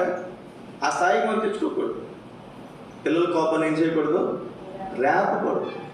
ముఖ్యంగా మగవాళ్ళ కంటే కూడా ఆడపిల్లలు ఉంటారు. అమ్మ అంటే అంటారు, ఎవరు అన్నారు కదా మా ఆడపిల్లలు. ప్రతి ఇంట్లో కూడా అంతే, ప్రతి ఇంట్లో కూడా అంతే. అమ్మ అరిసిందంటే దానికి ఇంకొంచెం ఎక్కువ మోతాదులోనే కూతురు అరుస్తారు. జ్ఞాపకం పెట్టుకున్నప్పుడు సోదర సోదరి, పిల్లల కోపం కూడా రేపకూడదు. వారు కృంగిపోయేలాగా మనం చేయకూడదు. రెండోది, పిల్లల కోపం రేపక ఏం చేయాలంటే చదవండి. రేపక ప్రభు యొక్క శిక్షలోను బోధలోను వారిని పెంచాలి. ఈ మాట గుర్తుపెట్టుకురండి. వాళ్ళ కృంగిపోయేలాగా మనం కోపం రేపకూడదు. బరస్ట్ అయిపోతారు ఒకసారి. వాళ్ళు ఏం చేయలేరు కాబట్టి వాళ్ళ ప్రాణాలు వాళ్ళు తీసుకుంటారు. చాలా మంది మనం చూసిన పిల్లలు అది కృంగుదలలో వచ్చేటటువంటి కోపం. రెండోది, ఇక్కడ కోపం రేపకూడదు. రేపకుండా ఏం చేయాలి మనం, ఎందులో పెంచాలంటే మంచి స్కూల్లో, మంచి కాలేజీలో, మంచి హాస్టల్. అంతేనా మనం చేసేది, అంతే కదా. వాళ్ళకి ఏం కలర్ కొనిస్తాం, మంచి స్కూల్లో జాయిన్ చేస్తాం, మంచి హాస్టల్లో జాయిన్ చేస్తాం, అయితే మంచి కాలేజీలో జాయిన్ చేస్తాం. మనం ఆ శిక్షలో, ఆ బోధలో మనం పెంచుతున్నాం. కొంతమంది పిల్లలు పలానా కాలేజీలో జాయిన్ అవుతూ ఉంటారు, జాయిన్ చేసిన ఫీజు కట్టిన తర్వాత అక్కడ వద్ద ఇంకో కాలేజ్ అంటారు. మళ్ళీ ఫీజులన్నీ వదిలేసుకుని మళ్ళీ ఏం చేస్తారు అక్కడికి. అంటే ఏం చేస్తున్నాం మనం, వాళ్ళ కోపం తెప్పించకూడదు, వాళ్ళు ఇబ్బంది పడకూడదు అని చెప్పి మనం ఎంతైనా ఖర్చు పెట్టి లోక సంబంధమైన శిక్షలో, లోక సంబంధమైన బోధలు పెట్టి, అది అవసరమే, చదువు విషయం అవసరమే. నేను చదివించొద్దని చెప్పట్లే. మా పిల్లలకి మాత్రం ఎప్పుడు మాట చెప్తాను, రే నేను మాత్రం డబ్బు ఇచ్చి చదువులు కొనను, మీకు ర్యాంకులు వస్తాయి, ఎంతైనా ఖర్చు పెట్టి చదివిస్తాను. చిన్నప్పుడు మనం చెప్పాలి. మన వాళ్ళు చెప్పలేదు అనుకోండి, ఇప్పుడు మా నాన్న చదివిస్తారులే అని వాళ్ళ ఆలోచన దాన్ని వేరుకుంటారు. ఇక్కడ మనం గమనించాల్సినటువంటి మాట, ప్రభు శిక్షలోను ప్రభు బోధలో పెంచాలి. ఎలా పెంచాలి చెప్పండి, ప్రభు శిక్ష. ఏం ప్రభు శిక్షది? పొద్దున్న లేచినట్టు వాడు బైబిల్ చదువుకోవాల్సిందే, వాడు ప్రార్థన చేసుకోవాల్సిందే. నేను ఈ విషయాల్లో మాత్రం మీరు ఏమని అనుకోనండి, శామ్యుల్ విషయంలో మాత్రమే కొన్ని ఖచ్చితంగా చెప్తాను. వాడికి ఎగ్జామ్ అయినా సరే బైబిల్ చదువు. ముగ్గురు పిల్లలు అంతే, చర్చిలో కూర్చోవాల్సిందే. వాడికి ఇంటర్మీడియట్ ఎగ్జామ్స్ రాస్తున్నాడు, వాడు ఇంటర్మీడియట్ ఎగ్జామ్స్ రాస్తాడు, పబ్లిక్ ఎగ్జామ్స్. మన దేవుడు గారు మహిమలో పిలువబడ్డారు. మహిమలో పిలువబడినప్పుడు సోమవారం మహిమలో పిలువబడ్డారు. మంగళవారం రాత్రికి బాడీ మరి చెన్నై వచ్చింది. ఆయన నేపాల్ పరిచయకి వెళ్ళారు, నేపాల్లో ఉన్నారు. శుక్ర శని ఆది 3 రోజులు 2 వర్తమానాలు చెప్పారండి ఆయన బైబిల్ స్టడీ. శుక్ర శని ఆది, సోమవారం ఉదయం బయలుదేరి చెన్నైకి రావాలి. బయలుదేరిన తర్వాత ఆయన ప్రభు మహిమలోకి పిలుచుకున్నాడు. చివరి రోజులకు పరిచయం చేశారు ఆయన. చూడండి ఎంత ఆశ్చర్యం. చూడండి 84 సంవత్సరాల వయసు. అక్కడి నుంచి బాడీ మనకి రావడానికి ఒక రోజు పైనే పట్టింది. సరే మంగళవారం రాత్రి వచ్చింది బాడీ. నేను మంగళవారం రాత్రి బయలుదేరి బుధవారం వెళ్ళాను. నేను థియేటర్ గారు అంటే మాకు చాలా అభిమానం. మా విషయంలో కూడా ఆయన అంతే అభిమానంగా, మాలాంటి వాళ్ళు చాలామంది ఉన్నారు, మా విషయంలో కూడా ఆయన అభిమానం ఉంటాడు. సరే ఆయన దగ్గరికి వెళ్దామని చెప్పి నేను ముందే వెళ్దామని మరి మంగళవారం రాత్రి బయలుదేరుతుంటే ఒక గాడ్ సర్వెంట్ ఫోన్ చేశాను. లేదా నేను కారు వేసుకుని వస్తాను, ఒక 2 గాడ్ సర్వెంట్స్ ఎవరు ఉంటే చూడండి దారిలో ఒంగోలు అవతల వాళ్ళు. ఒకళ్ళు వెళ్ళాలంటే 4,000 అవుతుంది, ముగ్గురు వెళ్తే కనుక మనిషికి 1500 సరిపోతుంది, ఎవరినో 2 ఉంటే చెప్పండి అంటే నాకు అనిపించిన తర్వాత సరే ఎవరినో ఎందుకులే అన్న, మీరు రండి, సిస్టర్ పిల్లల్ని తీసుకురండి, మీతో పాటు అక్కను 2 పిల్లలు వస్తారని చెప్తే సరే అన్నారు. ఆయన వెళ్ళారు, 3 వెళ్ళారు. అట్లా శామ్కి ఎగ్జామ్స్ పెడితే వాళ్ళు తీసుకెళ్దాం అనుకోలేదు. ఈలోపు మా అమ్మ ఏమందంటే నేను వచ్చి చూస్తాను అంతే. సరే ఇప్పుడు అక్కని సొలమిస్ టీవీని బుధవారం రాత్రి ఆయన వచ్చి వెహికల్లో మాట్లాడి అక్కడికి భూస్థాపన అయిపోయిన తర్వాత మళ్ళీ తిరిగి తీసుకొచ్చి ఇంటికి వస్తుంది కారు, చక్కగా తీసుకెళ్తారు, మళ్ళీ తీసుకొచ్చి ఇక్కడ దింపుతారు. అట్లా మనం మాట్లాడుకుని వెళ్ళాలంటే 7,000 అవుతుంది. దేవుడితో మనకు అవకాశం ఇచ్చినప్పుడు ఒక 3,000లో చక్కగా వెళ్ళి వాళ్ళు వచ్చేస్తారు అని వాళ్ళని సిద్ధపరిచి దేవుని వల్ల అట్లా. ఈలోపు మళ్ళీ ఏమనిపించిందంటే వాడు ఆ రోజు ఎగ్జామ్ రాసి వచ్చాడు. ఇంగ్లీష్ రాసేవారా, సాంస్క్రిట్ అనుకుంటా, ఇంగ్లీష్ ఎగ్జామ్ రాసి వచ్చాడు. మంగళవారం రాశాడు. నాకు అనిపిస్తుంది బుధవారం ఖాళీ ఉందిగా, గురువారం పరీక్ష, వాడికి గురువారం పరీక్ష, పబ్లిక్ ఎగ్జామ్ లేకపోతే తీసుకెళ్ళిపోయాడు. 2 రోజులు నాతో పాటు తీసుకెళ్ళిపోయాడు. పబ్లిక్ ఎగ్జామ్ ఏం చేయాలి? అప్పుడు వాళ్ళ ఆలోచన దేవుడు సరే నాతో పాటు శామ్ని తీసుకెళ్దాం. బుధవారం రాత్రి మంగళవారం రాత్రి, బుధవారం మధ్యాహ్నం పినాకిని ట్రైన్ ఉంది అక్కడ, అది ఎక్కిచ్చేస్తే బుధవారం సాయంత్రం వచ్చేస్తాడు. గురువారం ఎగ్జామ్ రాస్తారు అనుకుని కరెక్ట్గా కరెంట్ రిజర్వేషన్ చూస్తే 3 టికెట్లు ఉన్నాయి. వాడికి నాకు 2 టికెట్లు తీసుకుంటాం. తర్వాత మా అమ్మని అడిగితే మా అమ్మ కూడా వస్తాను. గంట తర్వాత చూస్తే ఆ 1 టికెట్ అలాగే ఉంది గంట తర్వాత కూడా. ఇప్పుడు మా అమ్మ కూడా కరెంట్ రిజర్వేషన్ తీసుకుని అట్లా నేను, అమ్మ, శాము ముందు రోజు వెళ్ళిపోయాం. 2వ రోజు మధ్యాహ్నం అంటే బుధవారం మధ్యాహ్నం వాళ్ళు పినాకినికి వచ్చారు. ఆ తర్వాత రోజు సాయంత్రం మేరీ సొలమిస్ టీవీని వచ్చారు. దేవుడు అందరూ కూడా దైవజనుడు చూడటానికి వెళ్ళి రావడానికి దేవుడు అవకాశం వచ్చాడు. సరే ఇప్పుడు విషయం ఏంటంటే వాడికి ఎగ్జామ్ జరుగుతుంది, పబ్లిక్ ఎగ్జామ్. దేని గురించి శ్రద్ధ పెట్టాలి చెప్పండి. చదువు. ఈ పనులు జరుగుతుంది కింద, దాంట్లోనే వాడికి కొంచెం ఇబ్బందిగా ఉంది. ఎంత ముగిద్దామన్నా సాగుతారు పనులు, అదొక ఇబ్బంది అనుకుంటే ఈ పరిస్థితి ఒకటి వచ్చింది. సరే నా మనసులో ఒక్కటే ఉంది, సరే తర్వాత వాళ్ళు తీసుకెళ్దామని చెప్పి అక్కడ తీసుకెళ్ళి ఈ మధ్యన కీబోర్డు, అంతకుముందు ఒక కీబోర్డు ఒక అంకులు ఇచ్చారు, జాన్ అంకులు అని. ఇది ఇంకొక కీబోర్డ్, ఇది ఇంకొక జాన్ అంకులు ఇచ్చారు. ఇది చెన్నై తీసుకెళ్ళి బాగు చేసుకొచ్చాం. మీకు అర్థమవుతలేదు, దీని సౌండ్ డెప్త్ వేరు. ఇది వచ్చినప్పటి నుంచి 2 నెలల మట్టి వాడు చక్కగా కీబోర్డ్ ప్రాక్టీస్ చేస్తాడు, ఎక్కువసేపు ప్రాక్టీస్ చేస్తున్నాడు. ఎగ్జామ్స్లో కూడా ఇదే మీకు జ్ఞాపకం చేస్తున్నాను. ఎగ్జామ్స్ అయినా సరే వాడు ఖచ్చితంగా ఒక 5 నిమిషాలు కీబోర్డ్ ప్లే చేయాలి. నేను అదే అడుగుతాను వాడిని, రేపు బైబిల్ చదివా, 2వ ప్రశ్న కీబోర్డ్ ప్లే చేస్తారు. ఎగ్జామ్స్ అప్పుడు కూడా తర్వాత 3వది అడిగితే అప్పుడు ఎలా చదివారో ఎలా రాశారో అడుగుతారు. కాబట్టి మీరు అడిగిన తర్వాత ఫస్ట్ బైబిల్ చదివని అడుగుతాను, 2వది కీబోర్డ్ నేర్చుకున్నాను అడుగుతాను, 3వది చదువు తెలుసు. వాడు అక్కడికి వచ్చిన తర్వాత మేము 6:30కి వెళ్ళాం బుధవారం ఉదయం. అక్కడ మరి పాటలు పాడుతున్నారు, ఎర్లీ అవర్స్ కదా, అక్కడ ఎవరో తక్కువ మంది ఉన్నారు అందుబాటులో అని 2 పాటలు పాడుతున్నారు. మన హెబ్రోన్లో పరిస్థితి వేరు, జెరూసలేంలో పరిస్థితి వేరు. హెబ్రోన్లో ఒక 21 మంది ఇప్పుడు ట్రైనింగ్లు ఉంటారు. అక్కడ ఈ ఆంధ్ర తెలంగాణలో మన సహవాసం ఇది వేరు. చెన్నైలో ఉన్న పరిస్థితులు, అక్కడ ఉన్నటువంటి సంగతులు వేరు. ఒక 10 నిమిషాల తర్వాత నేను అన్నాం అనుకున్నా శామ్ని, అదే కంజీలు కొట్టొచ్చు కదా వెళ్ళి అన్నాం అనుకున్నా. కానీ మనం అనేది కాదు, మనం చెప్పేది కాదు. కొంచెంసేపు అయిన తర్వాత 10 నిమిషాలు అక్కడ మేము కూర్చుని నేను బైబిల్ చదువుకుంటుంటే థియోడ్ గారు వాళ్ళ కుమారుడు ఇమానుయల్ బ్రదర్, నాకు గిడియన్ బ్రదర్ అని ఒక ఆయన, వాళ్ళు నా దగ్గరికి వచ్చారు. వచ్చి నేను రాగా నిలబడ్డాను. నేను మామూలు ముందు పరిచయం చెప్పి నేను ఒకరు మాట్లాడాను. వాళ్ళు అడిగిన ప్రశ్న, నీ కీబోర్డ్ వచ్చాను అడగలేదు నన్ను. అర్థమవుతుందండి, అబ్బాయి కీబోర్డ్ వచ్చా అని అడిగాను. ఏమడిగారు? అబ్బాయి కీబోర్డ్ వచ్చా అని అడిగాను. నేను అన్నానంటే అన్న లైట్గా వచ్చానా అన్న, పర్లేదు కీబోర్డ్ ప్లే చేయమన్నా. 7 గంటల నుంచి ఉదయం 10 గంటల వరకు బాడీని చర్చిలో షిఫ్ట్ చేసేంత వరకు ముందు హాల్లో పెట్టారు, తర్వాత అక్కడ చర్చిలో షిఫ్ట్ చేశారు. 3 గంటలు వాడు కీబోర్డ్ ప్లే చేయడానికి అవకాశం ఇచ్చాడు దేవుడు. వాడికి ఇచ్చిన మొట్టమొదటి పరిచర్య మందిరంలో దైవజనుడు థియోడ్ గారి భౌతిక ఆయన దగ్గర వాడు కీబోర్డ్ ప్లే చేయడానికి అవకాశం ఇచ్చాడు. నేను 3 గంటలు మా అబ్బాయి ప్లే చేసిన వీడియోలు తీలా, ఒక చిన్న క్లిప్ తీసి, అది కూడా ఎప్పుడంటే ఎడ్డీ విలియమ్స్ వచ్చినప్పుడు గుర్తుకుంటుందని చెప్పి 1 నిమిషం వీడియో తీశాను. నన్ను ఎవరో తర్వాత అన్నారు, మీ అబ్బాయిగా ప్లే చేస్తే వీడియో తీయచ్చు కదా అంటే, ఎందుకు అంత అవసరం ఉంది? మా అబ్బాయి ప్లే చేస్తే అందరికి తెలియాల్సిన అవసరం ఉందా? ఏమి అవసరం.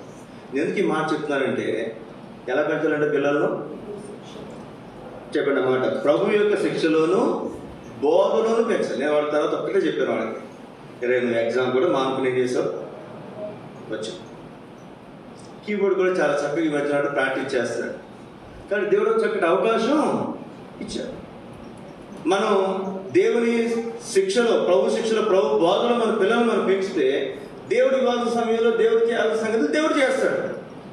మనమేమో మన కోసం, మన పిల్లల కోసం పిల్లల్ని పెంచుకుంటే, దేవా నాకు అది ఇది అంటే రేపొద్దున వాళ్ళు వాకింగ్ చెప్తుంటారు, వాళ్ళు పాటలు పాడుతుంటారు, వీళ్ళు కీబోర్డ్ ప్లే చేస్తుంటారు, అంటే మా పిల్లలకి ఏం లేదు, మా పిల్లలకి ఏం లేదంటే మనం చిన్నప్పుడు ఏం చేయాలి?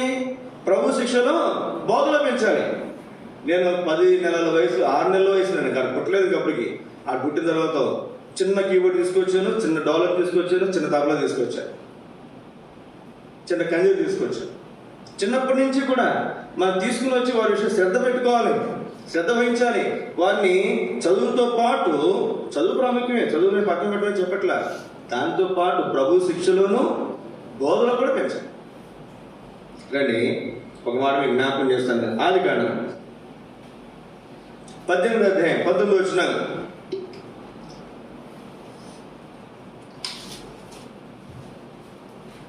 ఎట్లనగా యెహోవా అబ్రహామును గురించి చెప్పినది అతనికి కలుగజేయనట్లు తన తరువాత తన పిల్లలు తన ఇంటివారు నీతి న్యాయములు జరిగించుచు, నీతి న్యాయాలు జరిగించాలి. యెహోవా మార్గమును రెండోది యెహోవా మార్గాన్ని ఏం చేయాలి? వారు గైకొనుటకు అతడు వారికి ఆజ్ఞాపించినట్లు నేను అతను ఎరిగి ఉన్నానని. మనం ఆజ్ఞాపించగలమా? రే నువ్వు మాత్రం ఖచ్చితంగా యేసుక్రీస్తు నమ్ముకోవాలి, అడ్డు తిరగడానికి లేదు చెప్పగలమా పిల్లలకి? మనం ఏమంటారు? మా దగ్గర ఉన్నంత వరకు మా ఇష్టం, తర్వాత మీ ఇష్టం అంటారు.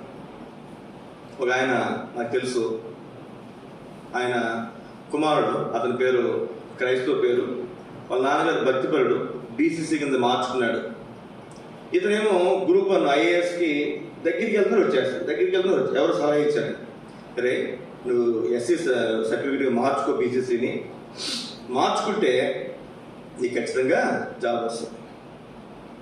ఆయన డిక్లరేషన్ ఇచ్చాడు, నా ప్రవీణ లేఖ మా తల్లిదండ్రులు నాకు ఈ పేరు పెట్టారు, నా అసలు పేరు ఇది, నేను ఎస్సీ ఉండాలని కోరుతున్నాను, నా బీసీని రద్దు చేయండి అంటే, అప్పట్లేదు 20 సంవత్సరం 30 సంవత్సరాల క్రితం సంగతి. అప్పుడు అతను బీసీ రద్దు చేసి అతనికి ఎస్సీ సర్టిఫికేట్ ఇచ్చాడు. ఇప్పుడు దాని ఇప్పుడు కరెక్ట్గా ఎక్కడ ఉద్యోగం చేస్తాడు, మంచి స్థాయిలో ఉన్నాడు, కాదంటలే. కానీ ఏం చేసి చెప్పాడు? ఎక్కడికి పోయాడు అతను? వెనక్కి పోయాడు. నాకు నేను క్రైస్తవునే కాదు అని తనే డిక్లరేషన్ ఇస్తవచ్చు. గుర్తుపెట్టుకోవడానికి ప్లీజ్ సోదరి, ఈ రోజుల్లో మన పిల్లలు తర్వాత ఎట్లా ఉంటారనేది మనకు తెలియదు. ఆయన ఏం సామాన్య వ్యక్తి కాదు, ఒక సంఘంలో ఒక ప్రాముఖ్యమైనటువంటి సంఘ పెద్ద, బాధ్యత సహోదరుడు. నేను ఊరు పేరు చెప్పట్లేదు, జ్ఞాపకం పెట్టుకున్నాను. ఇక్కడ అబ్రహాం ఆజ్ఞాపించాడంట, నా తర్వాత నా పిల్లలు కూడా ఏం చేయాలి? యెహోవా మార్గమును గైకొనాలి. యెహోవా మార్గాన్ని గైకొన్నాడు, ఇస్సాకు ఆశీర్వదించబడ్డాడు. ఇష్మాయేలు తప్పాడు కదండి. తర్వాత యాకోబు ఆశీర్వదించబడ్డాడు, యాకోబు వినలా, ఏశావు తప్పాడు. ఒక్కడే ఆశీర్వాదాన్ని పాత్రుడయ్యాడు. జ్ఞాపకం పెట్టుకున్నప్పుడు సోదరి మనం మన బిడ్డలకు ఆజ్ఞాపించగలగాలి. ఇంకొక మాట మీకు జ్ఞాపకం చేస్తున్నాను, 4వ తలుపుగా మత్తయి సువార్త 19వ అధ్యాయం. మత్తయి సువార్త 19వ అధ్యాయం 14వ వచనం.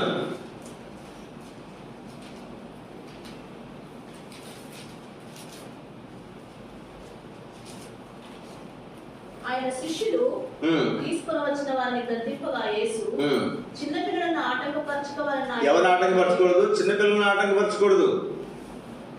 నా యొద్దకు రానియుడి, పరలోక రాజ్యం ఇలాంటి వారిదే. ఎవరిని ఆటంకపరచకూడదు? పిల్లల్ని ఆటంకపరచకూడదు. పిల్లలు అలా చేస్తారు, తీసుకోండి, అలా చేస్తారు, కరెక్టే. అయితే ఏం చేయాలి? సండే స్కూల్లో కూర్చోబెట్టాలి. మనం కూడా పిల్లలు అలా చేస్తారని చెప్పి ఇంట్లో కూర్చోబెడితే ఎట్లా? ఇక్కడ డిస్టర్బ్ కాకూడదు. అదే సమయంలో వాళ్ళకుండే అవకాశం కింద ఉంది, సండే స్కూల్ ఉంది. చాలా చర్చిలో, చాలా సహవాసాలు సండే స్కూలే లేదు. మన సహవాసంలో కొద్ది సహవాసాల్లోనే సండే స్కూల్ ఉంది. కాబట్టి మనం ఏం చేయాలి? వాళ్ళని దేవుళ్ళలోకి తీసి నడిపించాలి. చిన్నపిల్లల్ని ఆటంకపరచకూడదు. 18వ అధ్యాయము చదివిన మొదటి నుంచి. ఆ కాలంలో శిష్యులు యేసు వద్దకు వచ్చి పరలోక రాజ్యంలో ఎవడు గొప్పవాడని అడగగా, భూలోకంలో కాదంటే వాళ్ళు గొప్పవాళ్ళు కావాల్సింది. మంచి ఆలోచనే. పరలోక రాజ్యంలో ఎవడు గొప్పవాడు? నువ్వు గొప్పవాడు ఉండాలా? ఈ లోకంలో కాదు, పరలోకంలో, స్వర్గంలో. ఇక్కడ చెప్తా కొన్ని విషయాలు చూడండి. ఆయన ఒక చిన్న బిడ్డను తన ఎదుగు పిలిచి ఓ బిడ్డను తీసుకొచ్చాడు, వారి మధ్య నిలబెట్టి, మీరు మార్పు నుండి బిడ్డల వంటి వారైతేనే మీరు మా బిడ్డల్లాగా మీరుంటే, పెద్దల్లా కాదు, పరలోక రాజ్యంలో ప్రవేశింపరని మీతో నిశ్చయముగా చెప్తున్నాను. ప్రవేశింపరా? మీరు బిడ్డలా ఉండకపోతే మీరు పరలోక రాజ్యంలో ప్రవేశించండి. బిడ్డలు చూడండి, మీరు వాడిని గాల్లోకి ఎగరేయండి, బిడ్డను తీసుకుని ఏడుస్తాడా, భయపడతాడు, నవ్వుతాడా? చిన్న బిడ్డనండి, ఊరిని అట్లా పైకి ఎగరేసి పట్టుకుంటాము, నవ్వుతాడు. వాడి ధైర్యం ఏంటి? ఎగరేసినటువంటి తల్లి నన్ను పట్టుకుంటుందని. నేను ఎవరిని ఎగరేస్తే, నన్ను ఎవరిని ఎగరేస్తే నవ్వుతావా? చెప్పండి. అంటే మనకు భయం ఉంటుంది. చిన్నపిల్లలకి భయం ఉండదు. ఎగరేసిన వ్యక్తి మీద నమ్మకం ఉంటుంది. ఎగరేసిన వ్యక్తి మీద నమ్మకం ఉంటుంది. చూడండి, ఈ బిడ్డలే తాను తగ్గించుకుని బిడ్డలు తగ్గించుకుంటారు. వాడే పరలోక రాజ్యంలో గొప్పవాడు. నలుగురు కూర్చున్నాం, 3 కుర్చీలు ఉన్నాయి, అక్కడ నలుగురు వచ్చాం. పిల్లలు కూడా పెద్ద కూర్చోరంటే ఒకటి కింద కూర్చున్నాడు, అలాగే పెద్ద నామోషి ఉండదు. అదే పెద్దవాళ్ళు అయితే నన్ను కింద కూర్చోమంటారా? బిడ్డలు వెళ్ళి తనతో తగ్గించుకునేవాడు. ఇక్కడ మనం తగ్గించుకోవాలి. ఇక్కడ తగ్గించుకోం, అర్థమవుతుందండి? ఇక్కడ తగ్గించుకోం, ఇంట్లో తగ్గించుకుంటాం, ఈదులో తగ్గించుకుంటాం, ఎక్కడ తగ్గించుకుంటాం, కానీ సంఘంలో మాత్రం కొంత తగ్గించుకోవాలి. దేవుని దగ్గర తగ్గించుకోవాలి. ఎక్కడ తగ్గించుకోవాలి చెప్పండి? దేవుని దగ్గర తగ్గించుకోవాలి. ఎప్పుడైతే మనం తగ్గించుకుంటామో అప్పుడు దేవుడు మనం హెచ్చిస్తాడు. అడుక్కోవడానికి సూటు పుట్టించుకొచ్చి అడుక్కుంటే డబ్బులు ఇస్తామా? వాడి దగ్గర అన్నీ ఉన్నాయి, ఏం చేస్తారు చెప్పండి? కాదు, మనం తెచ్చుకోవాలని చూడండి. వాళ్ళ ఇంటికి డ్రెస్ వేసుకుంటారు, అడుక్కోవడానికి ఒక డ్రెస్ సపరేట్ ఉంటుంది వాళ్ళకి. కొన్నిసార్లు బ్యాగ్లో పెట్టుకొస్తారు మంచి డ్రెస్, అడుక్కోవడానికి కదా లాలు పెట్టేసుకుని మంచి డ్రెస్ వేసుకుని వెళ్ళిపోతారు. ఆ వ్యక్తిని చూడగానే మనకేమనిపించాలి? అయ్యో పాపం అనిపించాలి. అలాగే దేవుని దగ్గరికి వచ్చినప్పుడు తగ్గించుకోవాలి. మనం తగ్గించుకోకుండా ఉంటే ఆయనకి అన్నీ ఉన్నాయి అనుకుని చెప్పి ఆయన మానేస్తాం. పట్టించుకోవాలి. మనం తగ్గించుకోవాలి. ఇంకా చాలా విషయాలు ఉన్నాయి. ఒక మాట మీకు జ్ఞాపకం చేసి ముగిస్తాను. నేను మార్క్స్ 9-10 అధ్యాయంలో కూడా చాలా విషయాలు తర్వాత చదవండి. పేతురు రాసిన మొదటి పత్రిక 2వ అధ్యాయం. పేతురు రాసిన మొదటి పత్రిక 2వ అధ్యాయం మొదటి 3 వచనాలు. ప్రభువు దయాళుడని మీరు రుచి చూచి ఉన్నాడరా, సమస్తమైన దుష్టత్వమును, సమస్తమైన కపటమును, వేషధారణను, అసూయను, సమస్త దూషణ మాటలను మాని కొత్తగా జన్మించిన శిశువులను కోరిన వారై ఎలా ఉండాలంటే మనం అప్పుడే పుట్టిన బిడ్డల్లా ఉండాలంటే. ఆ బిడ్డకి ఏం తెలుసు చెప్పండి? నువ్వు నోట్లో ఏం పెట్టినా చీకటం తెలుసు అంతే. తల్లి రొమ్ము పెట్టినా చీకుద్ది, నువ్వు ఏలు పెట్టి చూడు, ఒకసారి లాగిన రావాలి లేదు కదండి. మీరు ఏలు పెట్టి చూడండి, చిన్న బిడ్డలు కొంతమంది పట్టుకుంటారు, అసలు చీకుతుంటారు. ఎంత లాగినా చెయ్యి మన ఏలు బయటకు. నువ్వు తీపి నోట్లో పెట్టు, చప్పలేస్తారు. చేదు వస్తూ పెట్టు, చప్పలేస్తారు. వాళ్ళకి టేస్ట్ తెలియదు. నువ్వేం పెట్టు చప్పలేస్తారు. అదే రాబెట్టాడు మాట, కొత్తగా జన్మించిన శిశువులను పోలిన వారై. ఏ వాక్యం అంటే ఇది నిర్మలమైనదండి, ఇందులో కల్మషం లేదు. ఆయన మొన్న కనిపించాడు, ఒక కనిపిస్తే వాళ్ళ కూతురికి పెళ్లి చేశాడు. హెబ్రోను సంబంధించిన సేవకులుగా ఆయన చూశాడు. వాళ్ళ కొడుకు పెళ్లి చేశాడు. జీవశామ సంబంధించినటువంటి ఒక విశ్వాసం సేవకుడు చూశాడు సంబంధం. ఇప్పుడు ఇంకో కొడుకున్నాడు పెళ్ళికి. మొదట సంబంధం వీళ్ళే విడగొట్టేశారు, కానీ వేరే కవరింగ్ చేస్తారు. అది వేరే సంగతులు నేను అన్ని చెప్పకూడదు. అందుబాటులో 2 కుటుంబాలు వేరైపోయినాయి. పెద్ద కొడుకు భార్య వెళ్ళిపోయింది, కూతురు భర్త లేడు, ఇద్దరికి చెరుకు కూతురు. రకరకాల పరిస్థితులు ఉన్నాయి. అన్న ఎట్లున్నారన్నా అంటే, ఏం చెప్పంటావు అయ్యా, హెబ్రోన్లో అట్లా చేశారు, జెరూసలేంలో ఇట్లా చేశారు అన్నాడు. నేను అన్నాను, అన్న నేను సింగరాగూడలో సేవ చేస్తున్నాను, హిబ్రోన్ హౌస్లో సేవ చేస్తున్నాను. నేను తప్పినంత మాత్రాన సహవాసం తప్పినట్లే అమ్మా? నేను తప్పినంత మాత్రాన సహవాసం తప్పినట్లు కాదు. నేను తప్పు చేస్తే అంటే ఎవరిని ఇచ్చేసానండి, అంతమంది ఎందుకు కరెక్ట్ ఎవరికి ఇచ్చేసి వెళ్ళిపోండి. మీరు మా డిస్టర్బ్ అవుతుంది, మీరు ఎలా మిమ్మల్ని కాదలేదు కదా. ఇప్పుడు నేను తప్పినంత మాత్రం సహవాసం తప్పినట్లే. నేనే చెప్పానమ్మా, నేను అన్నాను, నేనేదో కాని పని చేశాను. నేను కాని పని చేసినంత మాత్రం ఎప్పుడు తిడితే ఎట్లా? సహవాసం తప్పు చేస్తే తప్పుగా మాట్లాడితే ఎట్లా? మేము మనుషులు తప్పినట్టు ఉంటాం, బలహీనలు ఉంటాం. బలహీనతలు ఉంటాయి, మనుషులు ఉండవా? ఏమంటే మనుషులు బలహీనతలు ఉండవా? ఉంటాయి. మనుషులకు ఖచ్చితంగా బలహీనతలు ఉంటాయి. అది విశ్వాసమే ఉంటుంది, సేవకుడని ఉంటుంది. నేను తప్పినంత మాత్రాన, నువ్వు తప్పినంత మాత్రాన దేవుడు తప్పినట్ట? చెప్పండి. సహవాసం తప్పినట్ల, మందిరం తప్పినట్ల. మందిరాన్ని నిందించకండి, గుర్తుపెట్టుకోండి. మీరు ఏ మందిరానికి వెళ్ళండి, ఎక్కడైనా ఉండండి, ఏ సహవాసంలో ఉండండి, మందిరాన్ని నిందించకండి, సహవాసాన్ని నిందించకండి, సేవకుని నిందించకండి. మనిషి నన్ను కాదు, సేవకుని నేను కాదు, స్టార్ట్ చేసినటువంటి వాళ్ళు భక్సింగాన్ని నిందించకండి, లేకపోతే మనం రక్షించిన దేవుని నిందించకండి, ఈ వాక్యాన్ని నిందించకండి. ఇది నిర్మలమైనటువంటి వాక్యం. నువ్వు నేను తప్పిపోయాం, దానికి మనల్ని బాధ్యులు చేయండి. ఏం చేయాలండి? మాలంటూ బాధ్యులు చేయండి. తప్పులేదు, నన్ను తిట్టండి. యేసుక్రీస్తు వారు మాట్లాడారు చక్కటి మాట, మనిషి కుమారునికి విరోధంగా పాపం చేసినటువంటి వానికైనా ఏముంది? పాప క్షమాపణ ఉంది, కానీ పరిశుద్ధాత్మకు విరోధంగా పాపం చేసినటువంటి వాడికి ఏం లేదు, క్షమాపణ. కాబట్టి దేవుని మందిరానికి, సహవాసానికి విరోధంగా మాత్రం ఏం చేయకండి, పరిసరికి విరోధంగా ఏం చేయకండి. నాలాంటి వాళ్ళకి విరోధంగా చేస్తారా? చేయండి, తప్పే. నేను మంచినే, తప్పే లేదు, దానికి క్షమాపణ ఉంది. విశ్వాసం విరోధంగా ఏదైనా తప్పు చేసినా దానికి క్షమాపణ జ్ఞాపకం పెట్టుకుంది. ఇదేంటంటే నిర్మలమైనటువంటి వాక్యం. దీన్ని ఏం చేయాలి మనం?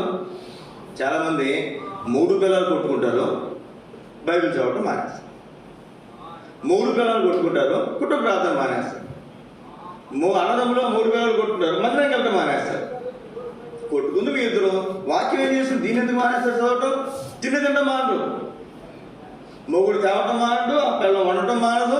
కానీ శుభ్రంగా వాడు వండుతూ తింటుంది, ఇవి వండుతాడు, ఇవి తెస్తాడు, తింటాడు, శుభ్రంగా కడుపుని తింటారు, బైబిల్ చదవడం మానేస్తారు. వాక్యం ఏం చేసి మేము ఎడుకోమని చెప్పిందా, మేము దెబ్బలాడుకోమని చెప్పిందా? ఇది నిర్మలమైనటువంటి వాక్యం. ఈ వాక్యం ఎటువంటి పొరపాటు లేదండి, ఈ వాక్యం ఎటువంటి పొరపాటు లేదు, గుర్తుపెట్టుకున్నాను. ఒకవేళ నేను ఏదైనా పొరపాటు చేశాను అనుకో, నా ప్రజలు చెప్పడం మానేసేయండి, తప్పే ఉంది. నా ప్రజలు చెప్పినా పర్లోకానికి పోతానికి గ్యారెంటీ లేదు, చెప్పపోయినా పోవడానికి గ్యారెంటీ లేదు. మందిరానికి మాత్రం మీరు నమ్మకం ఉండండి, దేవుని వాక్యానికి నమ్మకం ఉండండి, సహవాసానికి నమ్మకం ఉండండి, దేవునికి నమ్మకం ఉండండి. దేవుడు ఆశీర్వదిస్తాడు. జ్ఞాపకం పెట్టుకున్న ప్రతి సోదరి చివరి ఒక మాట మీరు జ్ఞాపకం చేసి ముగిస్తాను. నేను యోహాను రాసిన పత్రిక 1వ అధ్యాయం 4వ వచనం. యోహాను పత్రిక 3వ పత్రిక 1వ అధ్యాయం 4వ వచనం. నా పిల్లలు సత్యమును అనుసరించి నడుచుకొనుచున్నారని వినుట కంటే నాకు ఎక్కువైన సంతోషం లేదు. ఏమీ లేదు. సత్యం అంటే యేసుక్రీస్తు వారి, నేనే సత్యం, మార్గం, జీవనం అని చెప్పాడు ఆయన. యేసుక్రీస్తు వారిని అనుసరిస్తున్నారని చెప్పడం కంటే దాని మీద సంతోషం లేదు. మన పిల్లలు వాళ్ళు మంచి ఉద్యోగాలు చేసినా, మంచి ఉన్నతమైన స్థితిలో ఉన్నా, అంతకంటే ఒక నిజమైనటువంటి ఆత్మీయులకు ఎలా ఉంటుందంటే వాడు చక్కగా మందిరానికి వెళ్తున్నాడు, చక్కగా దేవుళ్ళు ఉన్నాడు, దేవుని భయం ఉన్నాడు, దేవుని భక్తులు ఉన్నాడు అనేది చాలా సంతోషాన్ని కలిగిస్తుంది. ఈ భక్తుడు అన్నాడు కదా, నాకు అంతకంటే సంతోషం ఇంకేమీ కూడా లేదు. అట్లా వారు ఉండాలి అంటే మనం ఏం చేయాలి? ద్వితీయోపదేశకాండం 6వ అధ్యాయం, అందరూ కలిసి మాట చదువుకుందాం. ద్వితీయోపదేశకాండం 6వ అధ్యాయం 6-7 వచనాలు మనం చదువుతాం, అందరూ కలిసి చదువుకుందాం. ఈ మాట చదువు మనం ప్రార్థన చేసుకుందాం. ద్వితీయోపదేశకాండం 6వ అధ్యాయము 6-7 వచనాలు అందరూ కలిసి. నేడు నేను నీకు ఆజ్ఞాపించి మాటలు నీ హృదయంలో ఉండవలను, నీవు నీ కుమారులకు వాటిని అభ్యసింపజేసి నీ ఇంట కూర్చున్నప్పుడును, త్రోవ నడిచినప్పుడును, పండుకున్నప్పుడును, లేచినప్పుడును వాటిని గురించి మాట్లాడవలను, సూచనగా వాటిని చేతికి కట్టుకోవలను. అవి నీ కన్నులకు నడుమ బాసికలు కొనవాలని నీ ఇంటి ద్వారం బంధముల మీదను నీ కౌల మీదను వాటిని రాయాలి.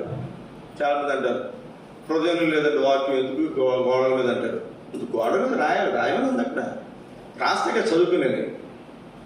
ఎవడో మన అబ్బాయి చదువుకోవట్లేదు మన బుక్స్ ఎందుకంటే ఏమండి అటు మన పిల్లలు ఇద్దరున్నారు, ఒకటి చదువుకోవట్లేదు. ఈ బుక్స్ తయారు చేసుకుని తిట్టుకుంటే ఉపయోగం ఉంది. వాక్యం రాయించడం తప్పలేదు, రాయించు తప్పలేదు. ఎప్పుడు పట్టుకుంటుంది వాక్యం, ఎవరు పట్టుకుంటుంది మనకు తెలియదు. అయితే ప్రాముఖ్యమైనటువంటి సంగతి ఇవన్నీ రాయటమే కాదు, ఏం చేయాలంటే నేను చదువుతా చూడండి. నీ హృదయం ఉంచుకోవాలి. 7వ వచనం బాగా చదవండి మీరు ఇంటికి వెళ్ళిన తర్వాత. నీవు నీ కుమారులకు వాటిని అభ్యసింపచేయాలి. అభ్యాసం, ఎక్సర్సైజ్. రెండోది ఏం చేయాలి? నీ పిల్లలకు రెండోది ఏం చేయాలంటే నీ ఇంట కూర్చున్నప్పుడు, త్రోవను నడుచున్నప్పుడు, కూర్చున్నప్పుడు, నడుచున్నప్పుడు, పండుకున్నప్పుడు, లేచినప్పుడు ఏం చేయాలంటే వాటిని గురించి మాట్లాడాలి. నాకు తెలిసి ఒక దైవజనుడు ఉన్నాడు, ఢిల్లీలో ఉంటారు, జయశ్రీరావు గారు. ఆయనంట భోజనాన్ని కూర్చున్నప్పుడు ఆయన జీవితంలో దేవుడు చేసిన కార్యం ఏదో చెప్తారంట. ఒకసారి వాళ్ళ పిల్లలు ఉన్నారంట, పాప ఇప్పటికీ 100 సార్లు చెప్పారు పాప. ఎందుకు చెప్పాడంటే భోజనం కూర్చున్నప్పుడల్లా ఏదో ఒకటి దేవుడు చేసిన కార్యం చెప్తుండేవాడు. పిచ్చి పిచ్చి పాటు నేను మాట్లాడినా. ఎప్పుడు కూర్చున్నా మేమేం మాట్లాడతాం? దేవునికి సంబంధించిన విషయాలే మనం ఏం మాట్లాడతాం చెప్పండి? అనవసర విషయాలు. భోజనం కూర్చున్నప్పుడే పనికి మనం చెత్త అంతా వస్తుంది. ఇక్కడ దేవుని వాక్యం మనం చూస్తున్నాం. ఏం చేయాలంటే నువ్వు కూర్చున్నప్పుడు, నడుచున్నప్పుడు, పండుకున్నప్పుడు, లేచినప్పుడు, అన్ని సందర్భాలు కూర్చున్నా, లేచినా, నడిచినా, పడుకున్నా ఏం మాట్లాడాలంట? నీవు దేవుని మాటలను వాటిని గురించి మాట్లాడవలను. నాకు పెడుతున్న సోదర సోదరి, మన పిల్లలకి మనము కాకపోతే ఎవరు చెప్తారు? ఇదే గుర్తుపెట్టుకోండి. మీరు అంటారుగా మా పిల్లలు మేము సంపాదించకపోతే ఎవరు సంపాదిస్తారన్నా? నిజమే, సంపాదిస్తున్నాం, మంచిదే. మరి నువ్వు చెప్పకపోతే ఎవరు చెప్తారు దేవుని మాటలు? ఇప్పుడు మీ పిల్లలు అసలు నాకు సంవత్సరానికి ఒకసారి 2 సార్లు పరుచుకుంటారు, లేకపోతే రెగ్యులర్ చర్చగా ఉన్నారు అనుకోండి. వారానికి 1-2 గంటలో లేదా పావు గంట మాతో మాట్లాడతారు. అంతేగా మేము వాళ్ళతో మాట్లాడతాం. ఈ 10 నిమిషాలు 5 నిమిషాలు మార్చేస్తాం. ఒక రోజు నా సర్వీస్ స్కూల్ టీచర్గా ఉంటే ఎబ్రోన్లో మాకు ఉన్నటువంటి అలవాటు ఏంటంటే అక్కడ ఉన్నటువంటి మాకు చెప్పినటువంటి సంగతులు, సంవత్సరానికి 3 సార్లు ఆ పిల్లల తల్లిదండ్రుల ఇంటికి వెళ్ళాలి. టీచర్స్ పిల్లల తల్లిదండ్రుల ఇంటికి వెళ్ళాలి. వెళ్ళి కనీసం సంవత్సరం 3 సార్లు గృహాలు దర్శించాలి. పిల్లల ఇంటికి వెళ్ళి అమ్మ మీ అమ్మాయి ఎట్లున్నారు, ఏం చేస్తారు, బాగున్నారు, ఆ విషయాలు కనుక్కుని వాళ్ళ గురించి ప్రార్థించాలి.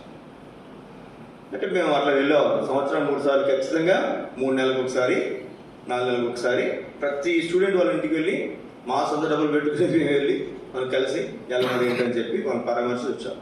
ఒక రోజు మాకు ఇంటికి వెళ్తే వాళ్ళ 2 కొడుకులు ఆ మీద అసలు ఇక్కడ లేచిపోయాడు. ఆయన ఏంటంటే మాకింట్లో పిల్లలు ఏం చెప్తారు మీరు, ఏం చేస్తారు మీరు, ఏం చెప్తారు మీరు సర్వీస్ స్కూల్లో? అసలు లెఫ్ట్ రైట్ తీసుకున్నాడు. అసలు నాకు అసలు పల్లె కోపం అసలు. కానీ నా పక్కన మా అన్న ఉన్నాడు, పెద్ద ఆయన, మన దగ్గరికి వస్తున్నప్పుడు వీబీఎస్కి వస్తాడు, రాజబ్రజ్ కానీ. సరే ఆయన సైలెంట్ ఉన్నాడు కదా, నేను సైలెంట్ ఉన్నాను, నేను ఎందుకు మాట్లాడి నేను సైలెంట్ ఉన్నాను వచ్చేసాను. చాలా సైలెంట్. నేను ఇంటికి వచ్చిన క్యాన్సిలేట్ చేశాను. ఏమన్నా నువ్వేం చెప్తావు అసలు, ఏం చెప్తావు సర్వీస్ స్కూల్లో, ఏం చెప్తారు అసలు మీరు, ఎందుకు పంపిస్తాను సర్వీస్ స్కూల్? అసలు మామూలుగా లేదు అసలు. నేను కొంచెం లెక్కేస్తాను. నేను సర్వీస్ స్కూల్లో ఎంతసేపు ఉంటాడు? వారంలో 3 గంటలు ఉంటాడు, లేదా 2 గంటలు ఉంటాడు. ఎప్పుడు 2 గంటలు, ఎక్కువ టైం ఉంటుంది, ఇప్పుడు 3 గంటలు, కొన్ని ఇక్కడ 2 గంటలు. మా దగ్గర ఉండేది ఎంత, సర్వీస్ స్కూల్ దగ్గర ఉండేది ఎంత, 2 గంటలు. స్కూల్లో ఎంత ఉంటాడు? రోజుకి 8 గంటలు వేసుకుంటే 6 8 50 గంటలు స్కూల్లో ఉంటాడు. 2 గంటలు మా దగ్గర సర్వీస్ స్కూల్ టీచర్ దగ్గర ఉంటే, లేదా చర్చిలో ఉంటే 50 గంటలు ఎక్కడ ఉంటాడు చెప్పండి? స్కూల్లో ఉంటాడు. మరి మిగిలిన గంటలు ఎక్కడ ఉంటాడు చెప్పండి? రోజుకి ఒక 15 గంటలు, లేదా 10 వేసుకుని యావరేజ్గా ఇంట్లో ఉంటాడు. మరి 7 రోజులు 70 గంటలు ఎవరి దగ్గర ఉంటాడు? తల్లిదండ్రుల దగ్గర ఉంటాడు. మరి 70 గంటలు నీ దగ్గర నువ్వేం చెప్పలేదు. 50 గంటలు స్కూల్లో ఉంటారు. వాళ్ళకి డబ్బులు ఇచ్చుకోవడం వాళ్ళు ఏం చేస్తారు చెప్పండి? ఫీజులు ఇచ్చి మరి కాలేజీకి పంపిస్తారు. వాళ్ళేం అడగట్లేదు. ఎవరు అడుగుతారు చెప్పండి? సంఘాన్ని వచ్చి, సేవకులను వచ్చి, లేకపోతే సండే స్కూల్ టీచర్లు వచ్చి ఏం చెప్తున్నారండి పిల్లలకు? మీరు ఏం చెప్తున్నారండి అంటే ఇది 1-2 గంటలు మారిపోతారు. అసలు ఉండేదే వారానికి 2 గంటలు. ఆ 2 గంటల్లో వాళ్ళకి పాటలు పాడించి, వాళ్ళకి యాక్షన్ పాటలు పాడించి, వాళ్ళకి ఆర్కింగ్ చెప్పి వాళ్ళతో మాట్లాడే నాకు తెలిసి ఆ మొత్తం మీద 2-3 నిమిషాలు కూడా ఒక్కొక్కరితో మాట్లాడే టైం పడుతుంది. ఇక్కడ ఎవరు చెప్పాలని చెప్పండి పిల్లలకి?